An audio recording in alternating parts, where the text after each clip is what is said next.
Hello friends, हम लोग एरोटेरिया NCERT class 6 to 12 जो ऑल आउट बुक आया है उनके हिस्ट्री के क्वेश्चन को देख रहे थे। और क्लास 6 और क्लास 7 का जो है जितने भी क्वेश्चन है इसमें करवा दिया गया है। और आज हम लोग जो है इस वीडियो में क्लास 8 के जो है कंप्लीट जितना भी क्वेश्चन है उसको देखेंगे। तो चलिए हम लोग क्लास 8 के सभी क्वेश्चन को देखते हैं। इसमें जो है टोटल 8 अध्याय दिया गया है, इसको हम लोग देखेंगे। और जो भी क्लास 6 और 7 का नहीं देखे हैं वीडियो, देख लीजिएगा, काफी इम्पोर्टेंट है। और अभी जो एक्साइज का एग्जाम होने वाला है बिहार पुलिस का, उसके लिए तो ये काफी इम्पोर्टेंट है। और अगले वीडियो में हम लोग 9th और 10th का जो है कंप्लीट एक वीडियो में कर लेंगे। तो चलिए क्लास 8 का हम लोग क्वेश्चन देखते हैं। इसमें सबसे पहला क्वेश्चन है, भारतीय इतिहासकारों के द्वारा वर्णित इतिहास के संबंध में निम्नलिखित कथन पर विचार कीजिए। तो क्या दिया गया है, भारतीय इतिहास को आमतौर पर प्राचीन, मध्यकालीन तथा आधुनिक काल में बांटकर देखते हैं। ये एकदम सही है। भारतीय इतिहास को जो है प्राचीन, मध्यकालीन तथा आधुनिक काल में बांटकर देखते हैं। इतिहास को इन खंडों में बांटने की यह समझ पश्चिम से आई है। तो ये स्टेटमेंट भी यहाँ पे सही है। जो इतिहास को जो इस खंडों में बांटने की समझ कहाँ से आई है, तो पश्चिम से आई है। तो पूछा गया इसमें जो है सही कथन पर विचार करने के लिए, इसमें जो है दोनों कथन सही हो जाएगा। आगे देखिए है, आधुनिक समाज की विशेषता में क्या सम्मिलित है। तो आधुनिक समाज की विशेषता में क्या सम्मिलित है, स्वतंत्रता, समानता और लोकतंत्र। सामंती व्यवस्था जो है ये आधुनिक समाज की विशेषता में सम्मिलित नहीं है। इसमें आधुनिक समाज की विशेषता में क्या शामिल हो जाएगा, स्वतंत्रता, समानता और लोकतंत्र। तो 1, 2 और 4 जो है इसका आंसर नंबर डी सही हो जाएगा। आगे देखिए है, रॉबर्ट क्लाइव ने हिंदुस्तान का नक्शे तैयार करने का काम किसे सौंपा था। तो रॉबर्ट क्लाइव द्वारा जो है हिंदुस्तान का नक्शे तैयार करने का काम दिया गया था जेम्स रेनर को। तो जेम्स रेनर इसका सही आंसर हो जाएगा। रॉबर्ट क्लाइव द्वारा जो है हिंदुस्तान का नक्शे तैयार करने का काम जेम्स रेनर को दिया गया था। 1946 में दिल्ली में हुए पुलिस हड़ताल का मुख्य कारण क्या था। तो 1946 में जो दिल्ली में पुलिस हड़ताल हुआ था, इसका मुख्य कारण क्या था। इसका मुख्य कारण था कम वेतन और खराब भोजन। तो यही इसका ऑप्शन नंबर सी जो है आंसर हो जाएगा। कम वेतन और खराब भोजन के कारण जो है पुलिस हड़ताल किया गया था 1946 में दिल्ली में।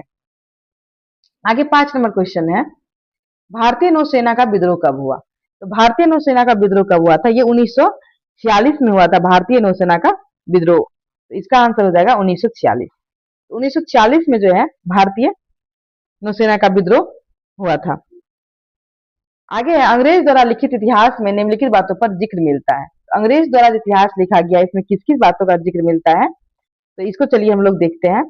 इसमें है गवर्नर जनरल के शासनकाल का, अंग्रेज अधिकारियों की गतिविधियों तथा नीतियों का, और थर्ड है भारतीय के गतिविधियों का।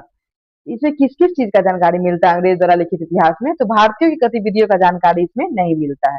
इसमें जो गवर्नर जनरल के शासनकाल का और अंग्रेज अधिकारियों की गतिविधियों और नीतियों का जो है जानकारी मिलता है। तो 1 और 2 इसमें सही हो जाएगा। क्वेश्चन नंबर 7 है, जेम्स मिल द्वारा लिखित इतिहास में निम्नलिखित कथन सत्य है। तो जेम्स मिल द्वारा जो लिखा गया है इसमें से कौन सा सत्य है, A history of the British India, British Bharat का इतिहास नामक किताब लिखी। तो जेम्स मिल द्वारा A history of British India, मतलब इसका अर्थ होता है ब्रिटिश भारत का इतिहास लिखा गया था। तो ये सही है। इन्होंने धर्म के आधार पर काल का निर्धारण किया था। तो इनके द्वारा जो है धर्म के आधार पर काल का निर्धारण किया गया था, ये भी सही है। उन्होंने भारतीयों की भलाई के लिए अंग्रेजी शासन का आवश्यक माना। तो जेम्स मिल द्वारा जो है कहा गया कि भारतीयों की भलाई है अंग्रेजी शासन में, मतलब अंग्रेज जो शासन करेगा उसमें भारतीयों की भलाई है। और ये धर्म के आधार पर जो है इतिहास के काल को बांटा और ब्रिटिश भारत का इतिहास लिखा। किसके द्वारा, तो जेम्स मिल के द्वारा। इसमें जो तीनों स्टेटमेंट सही है। यहाँ पूछा गया असत्य कथन कौन सा है, तो कोई नहीं, क्योंकि ये सभी इसमें सही दिया गया है। नेक्स्ट देखिए, अभी हम लोग देखे थे अभी जो सैनिक सेना का विद्रोह हुआ था 1946 में, उसी के बारे में ये क्वेश्चन है। 1946 में गृह विभाग की दी गई रिपोर्ट के अनुसार रॉयल इंडियन नेवी के विद्रोह के बारे में निम्नलिखित में से कौन सा कथन गलत है। यहाँ पूछा गया है नेवी का जो विद्रोह हुआ था 1946 में, इसके बारे में कौन सा कथन गलत है। चलिए हम लोग इसको देखते हैं। सबसे पहले है, बंबई में सेना द्वारा जहाजों और परिस्थानों का नियंत्रण अपने हाथों में लेने की व्यवस्था की गई। तो ये इसमें सही है। बंबई में जो है सेना द्वारा जहाज और परिस्थानों का जो है नियंत्रण अपने हाथ में लेने की व्यवस्था की गई, ये सही है।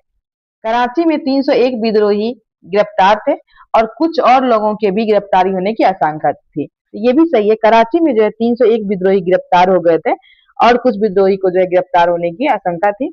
विशाखापत्तनम में स्थिति पूरी तरह से नियंत्रण से बाहर हो गई और भारी हिंसा हुई थी। यही स्टेटमेंट इसमें देखिए गलत हो जाएगा। यहाँ जो दिया गया है बस विशाखापत्तनम में स्थित पूरी तरह से नियंत्रण हो गई और यहाँ पे हिंसा की गई, यहाँ हिंसा नहीं हुई थी। तो यही स्टेटमेंट इसमें गलत है। इसका आंसर सी हो जाएगा, ये गलत है इसमें। विशाखापत्तनम में कुछ लोगों के काम करने से इनकार करने की उम्मीद थी, लेकिन आगे किसी और परेशानी की आशंका नहीं थी। तो कुछ लोग के काम करने की जो है इनकार करने की उम्मीद थी, लेकिन और कोई परेशानी नहीं थी। तो यही हो जाएगा, विशाखापत्तनम में स्थित पूरी तरह से नियंत्रण से बाहर हो गई थी। 9 नंबर है खुश खुनबीसी क्या है? खुशनबीसी क्या है? तो खुशनबीसी क्या है? तो खुशनबीसू जो है ये सुंदर लेखन कला जो करते थे, इसे खुशनबीसी कहा जाता था। तो खुशनबीसी कहा जाता था जो सुंदर लेखन कला करते थे, उन्हें कहा जाता था। आगे है, हिंदुस्तान टाइम्स द्वारा रिपोर्ट की गई दिल्ली में 1946 में पुलिस हड़ताल के संबंध में निम्नलिखित पर विचार कीजिए। हिंदुस्तान टाइम्स में जो है 1946 के पुलिस हड़ताल के बारे में क्या कहा गया था, इसमें पूछा गया कौन सा कथन सही है। तो चलिए हम लोग इसको देखते हैं। इसमें है 2000 से ज्यादा पुलिस कर्मियों ने कम वेतन और खाने की खराब क्वालिटी के विरोध में खाना खाने से मना कर दिया। ये सही है। इसमें हड़ताल कर रहे पुलिस कर्मियों ने खास तौर पर पुलिस लाइंस की रसोई से आने वाले खाने का विरोध किया। ये स्टेटमेंट भी सही है। यह विरोध प्रदर्शन पूरी तरह से एक ही पुलिस थाने तक सीमित रहा और दूसरे थाने तक नहीं फैला। यही स्टेटमेंट इसमें जो है गलत है, जो ये एक ही पुलिस थाने तक सीमित रहा, ये और जगह भी पहुंच गया था। इसमें सही कौन कौन सा हो जाएगा? तो 1 और 2 इसमें सही है। पुलिसकर्मी जो है 2000 से ज्यादा पुलिसकर्मी जो थे, ये कम वेतन और खाने की खराब क्वालिटी को लेकर विरोध किए और पुलिस लाइन से जो खाना आ रहा था उनको खाने से विरोध किए। ये दोनों इसमें सही हो जाएगा। ये क्वेश्चन नंबर 11 है, कंपनी द्वारा बंगाल में दीवानी अधिकार प्राप्त होने के क्या प्रभाव हुए? तो कंपनी को जो बंगाल में दीवानी अधिकार प्राप्त हुआ, इसका क्या प्रभाव हुआ, ये यहाँ पे दिया गया है। तो सत्य कथन का चयन करना है। चलिए हम लोग देखते हैं। इसमें है कंपनी द्वारा बड़ी मात्रा में राजस्व वसूला जाने लगा। तो ये सही है, कंपनी द्वारा जो है बड़ी मात्रा में राजस्व वसूला जाने लगा। ब्रिटेन से सोने तथा चांदी के आयात के बदले बड़ी मात्रा में बंगाल से वस्तुओं का निर्यात यूरोप किया गया। फिर कारीगर द्वारा किया गया उत्पादन गिर गया, में खेती चौपट हो गई। ये स्टेटमेंट सही है। ये जो है ये इसमें ब्रिटेन से सोना चांदी का आयात किया गया, बदले में बड़ी मात्रा में बंगाल की वस्तु का निर्यात यूरोप किया गया, ये गलत हो जाएगा। और इसमें जो है 1 और 3 सही हो जाएगा। आगे बहादुर शाह जफर के बेटों को किस अंग्रेज अधिकारी ने गिरफ्तार किया था? तो बहादुर शाह जफर के जो बेटा थे, इनके किस अंग्रेज अधिकारी के द्वारा गिरफ्तार किया गया था? इसको जो है गिरफ्तार किया गया था हडसन द्वारा। तो कैप्टन हडसन द्वारा जो है बहादुर शाह जफर के, जो मुगल वंश के जो है अंतिम शासक थे और 1857 के विद्रोह के बाद जो है इनको खत्म कर दिया गया और कैप्टन हडसन जो है वहां दिल्ली में विद्रोह दबाए थे और यही जो है वहां पे बहादुर शाह जफर के बेटे को जो है गिरफ्तार कर लिए थे। वाणिज्यिक कंपनियों के बारे में निम्नलिखित पर विचार कीजिए। वाणिज्यिक कंपनियों का मुख्य लक्ष्य प्रतिस्पर्धा से बचकर मुनाफा कमाना है। तो ये स्टेटमेंट जो है वाणिज्यिक कंपनी के संबंध में सही है। वे सस्ती चीजें खरीदकर उन्हें उच्च कीमत पर बेचती है। तो ये भी सही है। वाणिज्यिक कंपनी जो है इसका मुख्य लक्ष्य क्या होता है? लाभ कमाना। ये जो है सस्ती वस्तु को खरीद के और उच्च कीमत पर बेचती है। ये दोनों स्टेटमेंट जो है वाणिज्यिक कंपनी के संबंध में सही हो जाएगा। बंगाल के नवाब सिराजुद्दौला और कंपनी के बीच टकराव का मुख्य कारण क्या था? तो बंगाल के नवाब सिराजुद्दौला और कंपनी के बीच जो टकराव हुआ था और इन्हीं दोनों के बीच 1757 में पलासी का युद्ध हुआ था, इनके बीच मुख्य टकराव का मुख्य कारण क्या था? तो फरमान का दुरुपयोग। तो फरमान का दुरुपयोग किया गया था। जो अली नगर की संधि हुई थी उनका जो है नहीं माना गया था और इसी के लिए जो है ये पलासी का युद्ध का कारण बना और बंगाल में जो अंग्रेज का इसी से जो है अस्थायित्व बढ़ा। सिराजुद्दौला के संबंध में निम्नलिखित पर विचार कीजिए। 1756 ईस्वी में मुर्शिद कुली खान की मृत्यु के बाद सिराजुद्दौला बंगाल का नवाब बना। तो क्या ये स्टेटमेंट सही है? ये स्टेटमेंट जो यहाँ पे गलत है। मुर्शिद कुली खान नहीं, अलीवर्दी खान की मृत्यु के बाद जो है सिराजुद्दौला नवाब बना था। तो ये गलत हो जाएगा। अंग्रेज और सिराजुद्दौला के बीच राजस्व को लेकर विवाद था। ये स्टेटमेंट यहाँ पे सही होगा। सिराजुद्दौला का रॉबर्ट क्लाइव के साथ 1757 ईस्वी में पलासी का युद्ध हुआ। तो ये भी सही है। सत्य कथन कौन सा जाएगा? 2 और 3। अंग्रेज और सिराजुद्दौला के बीच जो है राजस्व को लेकर विवाद था और सिराजुद्दौला का जो है रॉबर्ट क्लाइव के साथ 1757 में पलासी का युद्ध हुआ था और सिराजुद्दौला का इसमें पराजय हुआ था, क्योंकि उनके अपने ही सेनापति मीर जाफर और अन्य लोगों के द्वारा जो है उन्हें धोखा दिया गया और सिराजुद्दौला की इसमें मृत्यु भी हो गई थी। तो यही दोनों स्टेटमेंट इसमें सही हो जाएगा। सिराजुद्दौला की हार का प्रमुख क्या कारण था? तो सिराजुद्दौला जहन की हार का प्रमुख कारण क्या था? तो सेनापति मीर जाफर द्वारा धोखाबाजी। तो सेनापति मीर जाफर द्वारा धोखाबाजी किया गया था और यही इन्हीं को जो है बाद में बंगाल का नवाब बनाया गया था। पलासी के युद्ध के पश्चात उत्पन्न परिस्थितियों के संदर्भ में निम्नलिखित पर विचार कीजिए। तो पलासी का युद्ध कब हुआ है? 1757। इसके पश्चात जो उत्पन्न हुआ है उनके बारे में यहाँ पे देखना है। कंपनी ने बंगाल का प्रशासन नहीं संभाला क्योंकि इसका मुख्य उद्देश्य व्यापार फैलाना था। सिराजुद्दौला को मार दिया गया और मीर कासिम बंगाल का नवाब बना। तो सिराजुद्दौला को मार के मीर कासिम नहीं, मीर जाफर को बंगाल का नवाब बनाया गया था। तो ये यहाँ पे गलत स्टेटमेंट है। इसके बाद देखिए क्या है, कथन पूछा गया है कौन सा इसमें असत्य कथन कौन सा है? इसमें जो केवल दो असत्य है, केवल दो इसमें असत्य हो जाएगा क्योंकि यहाँ पे मीर जाफर को नवाब बनाया गया था। वर्ष 1764 की बक्सर की लड़ाई के समय बंगाल का नवाब कौन था? तो 1764 में जो बक्सर का लड़ाई हुआ था, पहले मीर जाफर को बनाया गया था नवाब, फिर मीर जाफर को हटा के मीर कासिम को बनाया गया जो कि मीर जाफर के दामाद थे, और फिर मीर कासिम को जो है हटा के मीर जाफर को बनाया गया था। और उसी मीर कासिम जो है इसी के लिए त्रिगुट सेना जुटा के और युद्ध करने गए थे बक्सर का। तो उस टाइम जो है बक्सर का नवाब कौन था बंगाल का? तो ये मीर जाफर थे, क्योंकि पुनः यहाँ पे मीर जाफर को जो है बंगाल का नवाब बनाया गया था। आगे है, बक्सर के युद्ध के संबंध में निम्नलिखित कथन पर विचार कीजिए। बक्सर की लड़ाई केवल अंग्रेज और मीर कासिम के बीच हुई थी। तो ये गलत है। बक्सर की लड़ाई जो केवल अंग्रेज और मीर कासिम के बीच नहीं, अवध का नवाब और मुगल शासक के बीच भी हुई थी। बक्सर के युद्ध के पश्चात मुगल सम्राट ने कंपनी को बंगाल की दीवानी और फौजदारी अधिकार दे दिए। तो क्या ये स्टेटमेंट सही है? जो मतलब इसके युद्ध के बाद जो है दीवानी और फौजदारी अधिकार दे दिए थे, ये स्टेटमेंट भी यहाँ पे गलत हो जाएगा। 1765 में जो है इलाहाबाद की संधि हुई थी मुगल सम्राट और इसके रॉबर्ट मतलब बंगाल ये ब्रिटिशर के बीच रॉबर्ट क्लाइव थे, और इसके बीच जो संधि हुई थी इसमें जो है बंगाल प्रांत का दीवानी जो है इसको दिया गया था, लेकिन फौजदारी अधिकार नहीं दिया गया था। तो ये इसमें दोनों स्टेटमेंट में गलत है। सत्य कथन कौन सा है? तो इसमें कोई भी सही नहीं है। फिर सहायक संधि के संदर्भ में निम्नलिखित पर विचार कीजिए। सहायक संधि अपनाने वाली रियासत को अपनी स्वतंत्र सेना रखने का अधिकार नहीं होता था। तो ये स्टेटमेंट जो यहाँ पे सही है। जो सहायक संधि स्वीकार कर लेते थे अंग्रेज के साथ, उनको अपना स्वतंत्र सेना रखने का अधिकार नहीं होता था। सहायक संधि अपनाने वाली रियासत को कंपनी द्वारा सुरक्षा दी जाती थी। तो हाँ, ये भी सही है। सुरक्षा की निर्धारित रकम नहीं चुकाने पर कंपनी उसके रियासत का इलाका अपने कब्जे में ले लेती थी। तो ये स्टेटमेंट भी सही है। तो सहायक संधि के संबंध में ये तीनों स्टेटमेंट यहाँ पे 1, 2 और 3 सही हो जाएगा। हैदर अली की मृत्यु किस आंग्ल मैसूर युद्ध में हुई थी? तो हैदर अली की मृत्यु जो है ये द्वितीय आंग्ल मैसूर युद्ध में हुई थी, जो 1780-82 के मध्य हुई थी, 80-84 में। तो इसी में जो है 1782 में हैदर अली की मृत्यु हो गई थी। आगे है, टीपू सुल्तान ने अंग्रेज के खिलाफ निम्न में से कौन सा कदम उठाए? 1786 ईस्वी में टीपू सुल्तान ने अपने रियासत के अंतर्गत पड़ने वाले बंदरगाह में चंदन की लकड़ी, काली मिर्च और इलायची का निर्यात रोक दिया। तो ये स्टेटमेंट सही है। उसने फ्रांसीसी व्यापारी के साथ घनिष्ठ संबंध विकसित किए। तो ये भी सही है। टीपू सुल्तान का जो फ्रांसीसी के साथ संबंध अच्छा था और फ्रांसीसी की मदद से अपनी सेना का आधुनिकीकरण किए थे। तो ये भी सही है। ये तीनों स्टेटमेंट टीपू सुल्तान के संबंध में सही हो जाएगा। 1799 में टीपू के हार के परिणाम के संबंध में निम्नलिखित पर विचार कीजिए। श्रीरंगपट्टनम की रक्षा करते हुए टीपू मारा गया। वोडिया राजवंश के हाथों में मैसूर का सत्ता सौंप दी गई और मैसूर पर सहायक संधि थोप दी गई। तो ये जो है तीनों स्टेटमेंट सही है।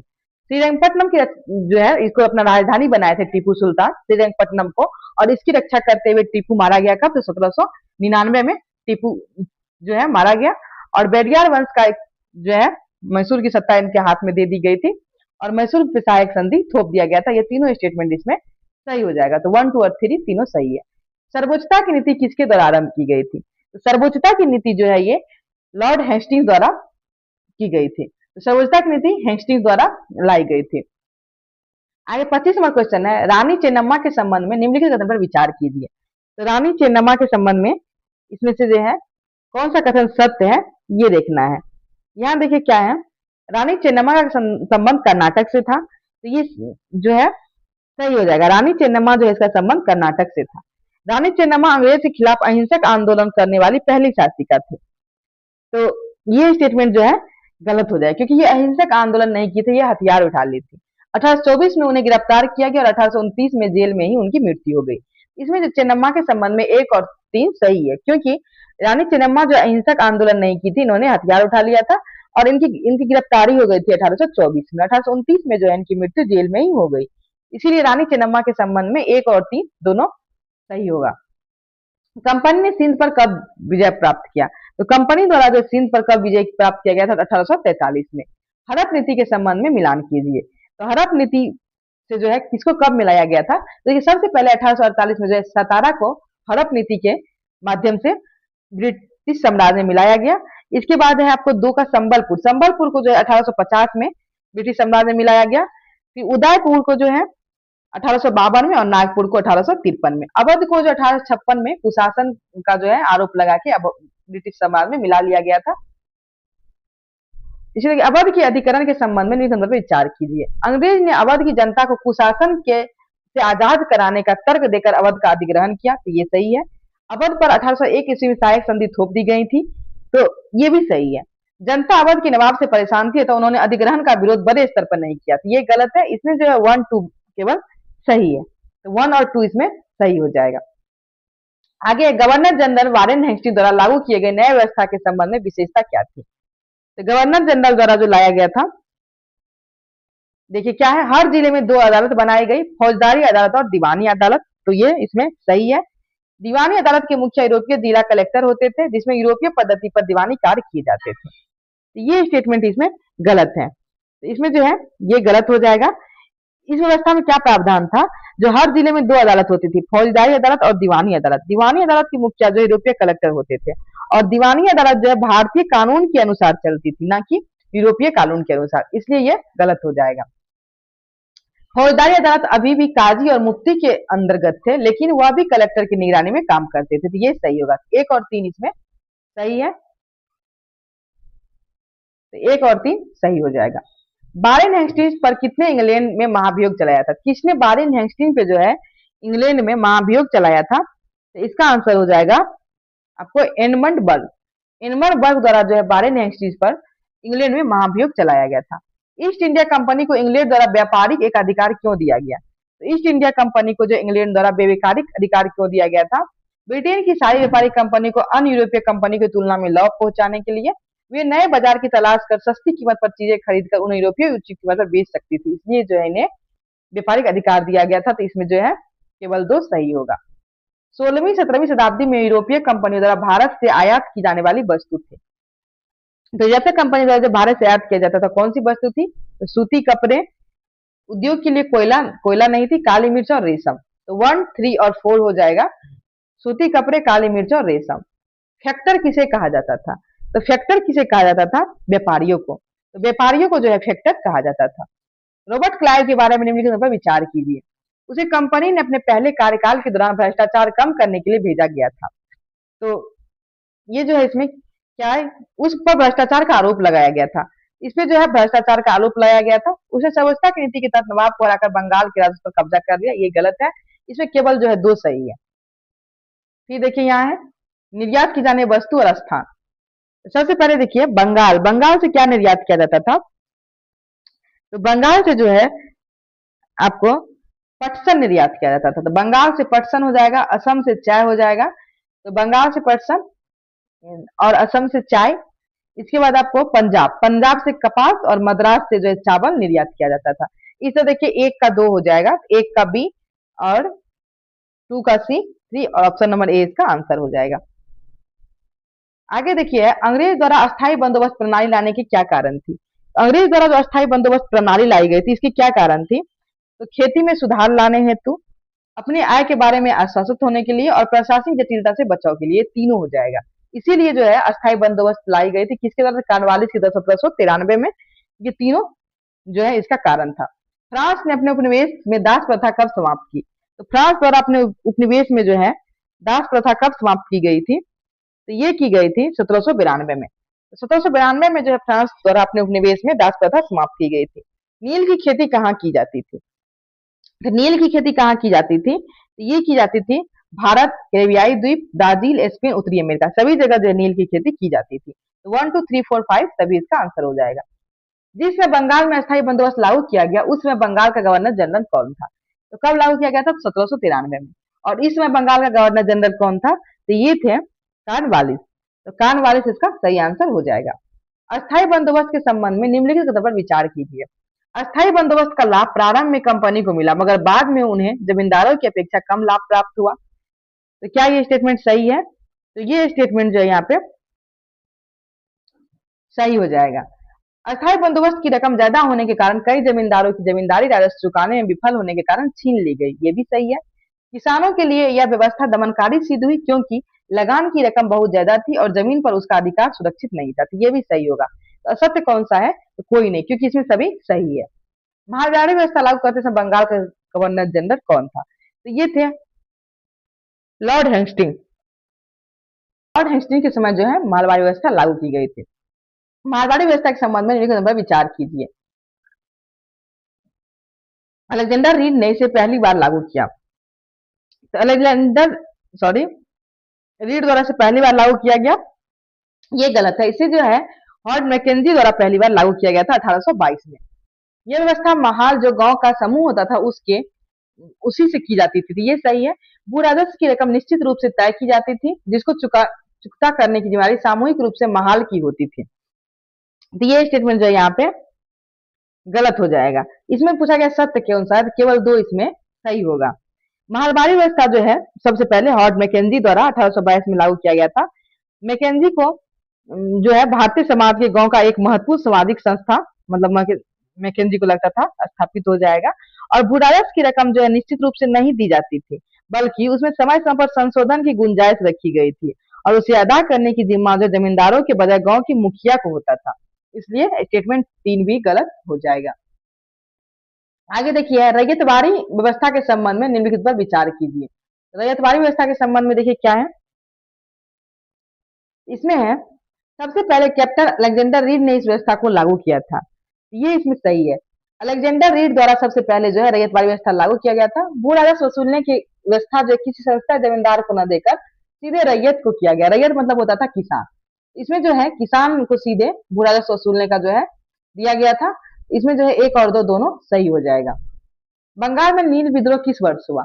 बंगाल में जो नील विद्रोह है ये 1859-60 में हुआ था, और इसी नील विद्रोह पे जो है एक किताब लिखा गया था दीनबंधु मित्र के द्वारा। कौन सा किताब है आप लोग कमेंट में बताइएगा।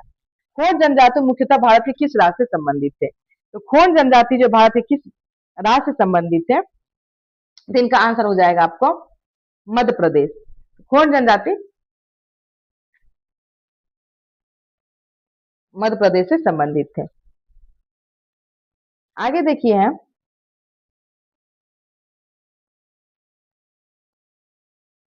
आगे देखिए है सॉरी ये गलत हो गया, लग रहा था ये गलत हो रहा है। ये जो है ना खोज जनजाति, तो इनका संबंध मध्य प्रदेश से नहीं ओडिशा से था। तो खोज जनजाति का संबंध कहाँ से था? तो ओडिशा से, सॉरी ओडिशा हो जाएगा इसका आंसर। फिर है बेबर एक प्रकार की घुमंती खेती किस क्षेत्र के लिए इस्तेमाल होने वाला शब्द था? बेबर जो है घुमंतु कृषि है, तो इस ये जो है मध्य प्रदेश में से बेबर या दैया कहा जाता है, तो ये हो जाएगा जो झूम कृषि के लिए कहा जाता है, ये हो जाएगा मध्य प्रदेश। यहाँ मिलान कीजिए जनजाति संबंधित क्षेत्र, तो कौन सा जनजाति किस क्षेत्र से संबंधित है, तो ये यहाँ पे मिलान करना है। तो चलिए इसको देखते हैं।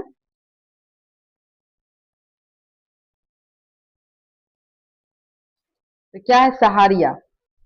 सहारिया जनजाति का संबंध किस क्षेत्र से था? तो सहारिया जनजाति का संबंध था पश्चिमी भारत से। इसका आंसर हो जाएगा पश्चिम भारत। रियांग रियांग जनजाति जो है इनका संबंध था उत्तरी पूर्वी भारत से। बैगा हो जाएगा मध्य भारत से, और उड़ाव पूर्वी भारत से। इस तरह से इसका ऑप्शन नंबर जो है ए का बी, तो ए का बी और 2 का डी है, तो 2 का डी बस एक में है, तो यही सही हो जाएगा। अंग्रेज झूम खेती के विरुद्ध क्यों थे? तो अंग्रेज जो झूम खेती के विरोध में क्यों थे, इनका क्या कारण था? तो झूम खेती के कारण कर वसूलना मुश्किल होता था, क्योंकि वो घूम घूम कर खेती करते थे।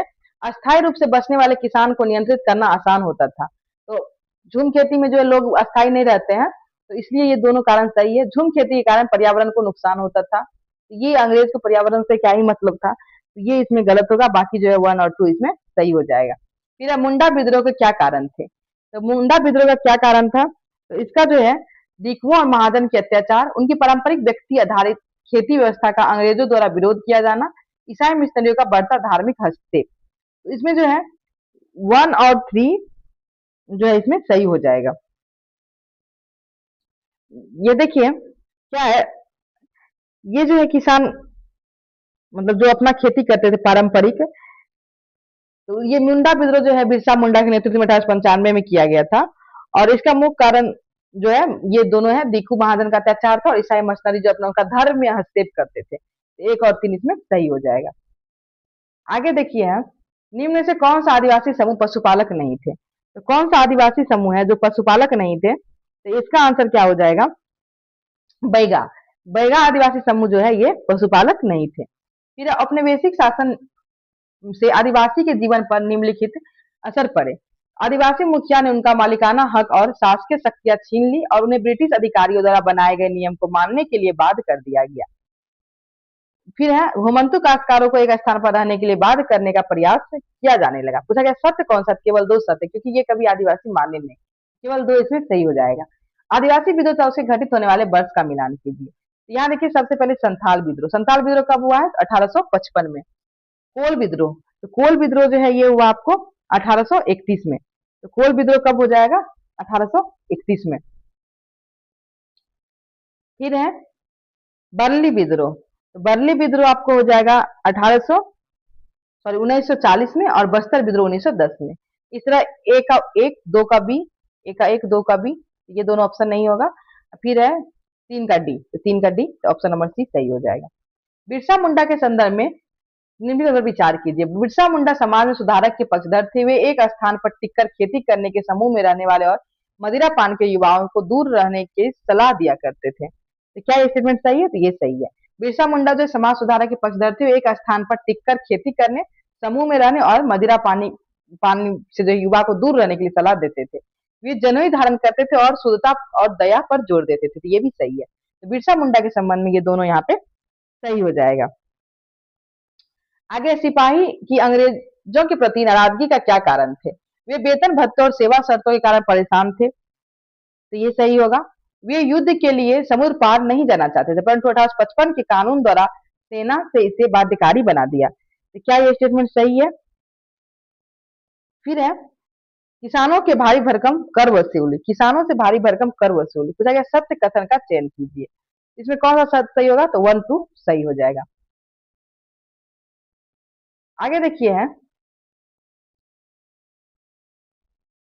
1 नंबर क्वेश्चन है, माझा प्रवास नामक पुस्तक किसने लिखी? तो माझा प्रवास नामक पुस्तक जो है लिखी गई है विष्णु भट्ट गोडसे द्वारा। फिर 1857 के सिपाही विद्रोह के संबंध में निम्नलिखित पर विचार कीजिए। 10 मई 1857 को यह विद्रोह मेरठ में मंगल पांडे के फांसी के विरोध में प्रारंभ हुआ। चरी वाला कारतूस विद्रोह का तत्कालिक कारण बना। दिल्ली में मुगल बादशाह बहादुर शाह जफर ने विद्रोहियों का स्वागत किया। इसमें जो है पूछा गया है क्या, जो सत्य कथन कौन सा है? तो इसमें कौन सा सत्य हो जाएगा? इसमें जो है पूछा है सत्य कौन सा है, तो इसमें जो दिया गया है 10 मई को दिया गया था, तो मंगल पांडे को जो है फांसी 8 अप्रैल को दिया गया था। 8 अप्रैल 1857 को दिया गया था, इसलिए स्टेटमेंट एक गलत हो जाएगा। और बहादुर शाह जफर द्वारा जो है विद्रोही का स्वागत किया गया, ये उसमें गलत है। इसमें जो केवल 2 सही होगा। ये भविष्यवाणी किसने की? अंग्रेज का शासन जल्दी खत्म हो जाएगा। ये किसके तरफ जो है भविष्यवाणी की गई थी कि अंग्रेज का शासन जो है जल्द ही खत्म हो जाएगा? तो ये भविष्यवाणी की गई थी अहमदुल्ला शाह के द्वारा। पाइका विद्रोह किस क्षेत्र में हुआ था? तो पाइका विद्रोह जो है ये हुआ था ओडिशा में। तो पाइका विद्रोह ओडिशा में हुआ था। किस गवर्नर जनरल ने यह फैसला किया कि बहादुर शाह जफर आखिरी मुगल बादशाह होंगे? ये फैसला किसके द्वारा किया गया था? तो बहादुर शाह जफर जो है आखिरी मुगल बादशाह होंगे, तो ये फैसला किया गया था कैनिंग द्वारा। तो जो उसमें गवर्नर थे 1857 के विद्रोह के समय कैनिंग द्वारा यह फैसला किया गया था। कंपनी द्वारा भारत में सुधार के नाम पर ईसाई धर्म को प्रोत्साहित करने के लिए निम्न में से कौन सा कदम उठाए गए? 1830 के बाद कंपनी ने ईसाई मिशनरियों को जमीन व संपत्ति जुटाने की छूट दे दी। तो क्या ये स्टेटमेंट सही है? ये स्टेटमेंट जो है यहाँ पे सही हो जाएगा। फिर है 1850 में एक नया कानून बनाया गया जिसमें प्रावधान था कि अगर कोई भारतीय व्यक्ति ईसाई धर्म अपनाता है तो उसे पुरखों की संपत्ति पर पर जैसा अधिकार मिलेगा। तो ये भी सही है। इसमें दोनों सही हो जाएगा। मंगल पांडे को किस दिन फांसी दी गई? 8 अप्रैल 1857 को मंगल पांडे को फांसी दी गई थी। फिर 1857 के विद्रोह में बागी और उनके संबंधित क्षेत्र, तो कौन कहाँ से विद्रोह कर रहे थे उनसे संबंधित क्षेत्र दिया गया। नाना साहब तो कानपुर से। बिजलिस कातिल जो है ये बेगम हजरत महल का पुत्र था, तो ये लखनऊ से। रानी अवंती बाई लोधी, रानी अवंती बाई लोधी कहाँ से हो जाएगा? तो राजगढ़ से। और रानी लक्ष्मीबाई झांसी से। इस तरह जो है इसका आंसर ऑप्शन नंबर बी हो जाएगा सही। सॉरी, ऑप्शन नंबर सी हो जाएगा, एक का सी है।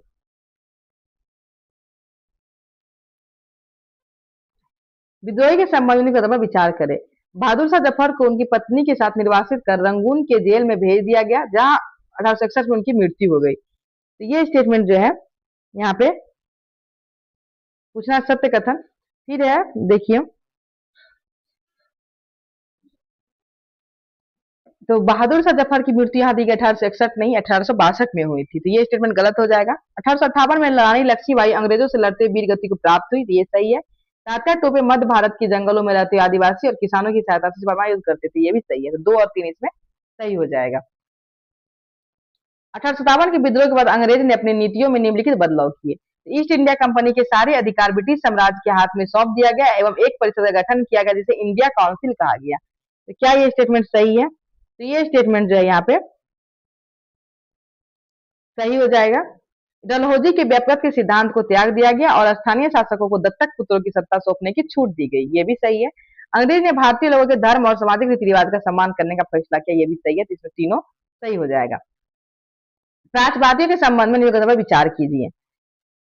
तो जेम्स मिल एक प्रमुख प्राच्यवादी व्यक्ति थे, वे भारतीय ज्ञान विज्ञान को प्रोत्साहन देने का पक्षधर थे। तो क्या पूछा गया है, कौन सा कथन इसमें जो है सत्य है? इसमें जो केवल 2 सही होगा। एक अच्छे यूरोपीय पुस्तकालय का केवल एक खाना ही भारत के अरब के समूचे देश साहित्य के बराबर है, ये किसके द्वारा कहा गया था? ये जो है मैकाले द्वारा कहा गया था। तो इसका आंसर हो जाएगा मैकाले द्वारा ये बात कहा गया था। ईसाई मिशनरियों ने अपना पहला मिशन कहाँ खोला? ईसाई मिशनरी द्वारा जो है अपना पहला मिशन कहाँ खोला गया था? तो ये खोला गया था श्रीरामपुर में। विलियम एडम की रिपोर्ट के संदर्भ में कौन सा कथन सत्य है? बंगाल और बिहार में 1830 के दशक में 1 लाख से ज्यादा पाठशालाएं थी। इस स्थानीय विद्यालय में बहुत कम फीस निर्धारित की गई थी। तो ये जो है इसमें पूछा गया है कौन सा सत्य है? तो केवल इसमें एक जो है सही हो जाएगा, तो केवल एक इसमें सही है। रविन्द्रनाथ टैगोर द्वारा शांति निकेतन की स्थापना किस वर्ष की गई थी? रविन्द्रनाथ टैगोर द्वारा जो है शांति निकेतन की स्थापना किस वर्ष की गई थी? ये की गई थी 1901 में। 1901 में रविन्द्रनाथ टैगोर द्वारा शांति निकेतन की स्थापना की गई थी। एशियाटिक सोसाइटी ऑफ बंगाल की स्थापना किसने की थी? तो विलियम जोन्स द्वारा की गई थी एशियाटिक सोसाइटी ऑफ बंगाल की स्थापना 1783 में। बनारस में हिंदू कॉलेज की स्थापना किस गवर्नर जनरल के शासनकाल में हुई थी? तो बनारस में जो है हिंदू कॉलेज की स्थापना किसके शासनकाल में हुई थी? 1791 में हुई थी, कार्नवालिस के शासनकाल में। और अभी हम लोग देखे थे अस्थायी बंदोबस्त भी कार्नवालिस के शासनकाल में आया था। फिर मैकाले के मिनट्स के आधार पर किस वर्ष अंग्रेजी शिक्षा का अधिनियम पारित किया गया? तो मैकाले के मिनट्स के अनुसार जो है किस वर्ष अंग्रेजी शिक्षा का जो है किया गया था? 1835 में। 1854 के वुड्स डिस्पेच के संबंध में निम्नलिखित पर विचार कीजिए। वुड के नीति पत्र में यूरोपीय शिक्षा से भारतीयों की नैतिक चरित्र उत्थान का तर्क दिया गया था, तो ये इसमें सही है। वुड्स के नीति पत्र के आधार पर 1854 में सरकारी विभाग का गठन किया गया ताकि शिक्षा संबंधी सभी मामले सरकार नियंत्रण करेगी, तो ये भी सही है। और इस दस्तावेज ने अंग्रेजी शिक्षा का व्यवहारिक लाभ आर्थिक क्षेत्र को बताया, ये भी सही है। तो तीनों इसमें सही हो जाएगा वुड डिस्पेच के संबंध में। महात्मा गांधी के शिक्षा संबंधी विचार के संबंध में निम्नलिखित पर विचार कीजिए। महात्मा गांधी अंग्रेजी शिक्षा के खिलाफ थे, तो क्या ये सही है? तो ये सही हो जाएगा। उनके मुताबिक अंग्रेजी शिक्षा भारतीयों को अपाहिज बना देगी और उन्हें अपने सामाजिक परिवेश से काट देगी, ये भी सही है। उनके अनुसार पढ़ने और लिखने की क्षमता पा लेना ही शिक्षा नहीं है, ये भी सही है। सत्य कथन 1 2 3 सभी हो जाएगा। टैगोर के शिक्षा संबंधी विचार के संबंध में कौन सा कथन सही है? टैगोर अंग्रेजी शिक्षा पद्धति से खुश नहीं थे। उनके अनुसार सृजनात्मक शिक्षा केवल प्राकृतिक परिवेश में ही प्रोत्साहित की जा सकती है। टैगोर आधुनिक पश्चिमी सभ्यता और भारतीय परंपरा के श्रेष्ठ तत्वों के मिश्रण चाहते थे। तो ये तीनों टैगोर के संबंध में सही हो जाएगा। सती शब्द का क्या अर्थ होता है? तो सती शब्द का क्या अर्थ होता है? तो सदाचारी महिला। सती शब्द का अर्थ होता है सदाचारी महिला। विधवा विवाह के संबंध में निम्नलिखित पर विचार कीजिए। ईश्वर चंद्र विद्यासागर ने प्राचीन ग्रंथों का हवाला देकर विधवा विवाह के पक्ष में अपना समर्थन दिया। तो क्या ये स्टेटमेंट सही है? तो ये स्टेटमेंट देखिए यहाँ पे सही नहीं होगा। 1856 के कानून द्वारा विधवा विवाह प्रतिबंधित कर दिया गया। मद्रास प्रेसिडेंसी के तमिल भाषा इलाकों में बीड से लंगी पुंतुल ने विधवा विवाह के समर्थन में संगठन बनाया। पूछा गया सत्य कथन कौन सा है? सॉरी, तो इसमें से सत्य कौन सा हो जाएगा? तो इसमें देखिए केवल एक सही है। ईश्वर चंद्र द्वारा जो है इसका विधवा विवाह के पक्ष में जो समर्थन दिया गया था, तो ये ही इसमें सही है, बाकी गलत है। कलकत्ता तथा पटना में किसने मुस्लिम लड़कियों के लिए स्कूल खोले थे? तो कलकत्ता और पटना में मुस्लिम लड़की के स्कूल के लिए स्कूल जो है किसके द्वारा खोला गया था? ये खोला गया था रुकैया सखावत हुसैन द्वारा। ऊंची जातियों की हिंदू महिला की दुर्दशा पर एक किताब किसने लिखी? ऊंची जाति के हिंदू महिला की दुर्दशा पर रमाबाई द्वारा जो है किताब लिखी गई थी। बाल विवाह निषेध अधिनियम के संबंध में सत्य कथन पर चयन कीजिए। 1929 में पारित किया गया, ये सही है। इस कानून में 18 साल से कम उम्र के लड़के और 14 साल से कम उम्र की लड़की की शादी नहीं की जा सकती। तो 14 साल की लड़की और 18 साल से कम उम्र के लड़के की शादी नहीं की जा सकती। तो इसमें क्या पूछा गया है? संबंध में सत्य है। इसमें जो केवल एक सत्य है, 1821 कहा गया था, तो केवल इसमें एक सत्य होगा। अंबेडकर ने मंदिर प्रवेश आंदोलन कब शुरू किया? तो अंबेडकर द्वारा 1927 में मंदिर प्रवेश आंदोलन शुरू किया गया था। राजा राममोहन राय के संबंध में निम्नलिखित पर विचार कीजिए। उन्होंने कोलकाता में ब्रह्म समाज की स्थापना की। तो राजा राममोहन राय द्वारा जो कोलकाता में ब्रह्म समाज की स्थापना की गई थी। राजा राममोहन राय पश्चिमी शिक्षा के प्रसार के पक्ष में थे, तो ये भी सही है। राजा राममोहन राय ने विधवा महिलाओं के समर्थन में विधवा विवाह के पक्ष में कानून बनाने की मांग की थी। तो ये स्टेटमेंट यहाँ पे सही नहीं है, बाकी 1 और 2 सही हो जाएगा। प्राचीन ग्रंथों का हवाला देकर किसने समाज सुधार की पहल प्रारंभ की? तो राजा राममोहन राय। विधवा विवाह का कानून किस वर्ष गवर्नर जनरल के शासनकाल में पारित किया गया था? ये पारित किया गया था कैनिंग के काल में। लड़कियों के लिए कब किया गया था? 1856 में। लड़कियों के लिए स्कूल खोलने वाले सुधारकों के क्षेत्र में मिलान कीजिए। तो कौन से सुधारक किस क्षेत्र से थे? ये देखिए, तो ईश्वर चंद्र विद्यासागर, तो ये कोलकाता से संबंधित थे। ज्योतिबा फूले, तो महाराष्ट्र से। आर्य समाज, तो आर्य समाज कहाँ खोला गया था? पंजाब में। और भोपाल की बेगम अलीगढ़ में। इस तरह देखिए 85 का आंसर डी हो जाएगा। 86 नंबर क्वेश्चन है, निम्नलिखित पर विचार कीजिए। ताराबाई शिंदे ने स्त्री पुरुष तुलना नाम की किताब प्रकाशित की। तो ताराबाई शिंदे द्वारा जो है स्त्री पुरुष तुलना नाम की किताब प्रकाशित की गई थी। पंडिता रमाबाई ने हिंदू धर्म की उपस्थिति लगभग सभी जातियों की हिंदू महिला की दुर्दशा पर एक किताब लिखी थी। ये इसमें स्टेटमेंट सही नहीं है, केवल इसमें एक स्टेटमेंट सही है। बाल विवाह निषेध अधिनियम किस वर्ष पारित किया गया? तो बाल विवाह निषेध अधिनियम 1929 में पारित किया गया। जाति उन्मूलन के लिए काम करने के लिए परमहंस मंडली का गठन किस वर्ष किया गया? तो परमहंस मंडली का गठन जो है किस वर्ष किया गया था? तो ये किया गया था 1840 में। 1840 में जो है परमहंस मंडली का गठन किया गया था। जाति सुधार आंदोलन के संबंध में विचार कीजिए। सतनामी आंदोलन की शुरुआत घासीदास ने पश्चिम भारत में की थी। तो सतनामी आंदोलन का शुरुआत जो है घासीदास के द्वारा मध्य भारत में की गई थी, पश्चिम भारत में नहीं, इसलिए ये गलत हो जाएगा। पूर्वी बंगाल में हीरादास ठाकुर ने मतुआ पंथ ने चंडाल काश्तकारों के बीच काम किया था। ये स्टेटमेंट यहाँ पे सही है। ओरु जाति ओरु मतम ओरु देवम मनुष्य मानु, मानवता की एक जाति एक धर्म एक ईश्वर, यह कथन किसका है? यह कथन किसका है? तो श्री नारायण गुरु का। तो श्री नारायण गुरु कहते थे मानवता की एक जाति है। गुलामगिरी पुस्तक की रचना ज्योतिबा फुले ने किस वर्ष की थी? तो गुलामगिरी पुस्तक की रचना ज्योतिबा फुले 1873 में की गई थी। सॉरी, बार बार हो जा रहा है। प्रार्थना समाज की स्थापना कब की गई थी? तो प्रार्थना समाज की स्थापना जो है की गई थी 1867 में। कांग्रेस की स्थापना के तुरंत बाद शासन व्यवस्था के भारतीयकरण के अंतर्गत निम्नलिखित मांगे थे। न्यायपालिका तथा कार्यपालिका के कार्य अलग किया जाए, और उसके बाद आर्म्स एक्ट के निरस्त किया जाए और व्यक्ति को वह बोलने की स्वतंत्रता दी जाए, भारतीय को स्वशासन दिया जाए। तो तुरंत बाद स्वशासन की मांग नहीं थी, 1 और 2 इसका सही हो जाएगा, तुरंत बाद की मांग थी। ऑल इंडिया मुस्लिम गठन किस वर्ष किया गया था? 1906 में ढाका में किया गया था ऑल इंडिया मुस्लिम लीग की गठन।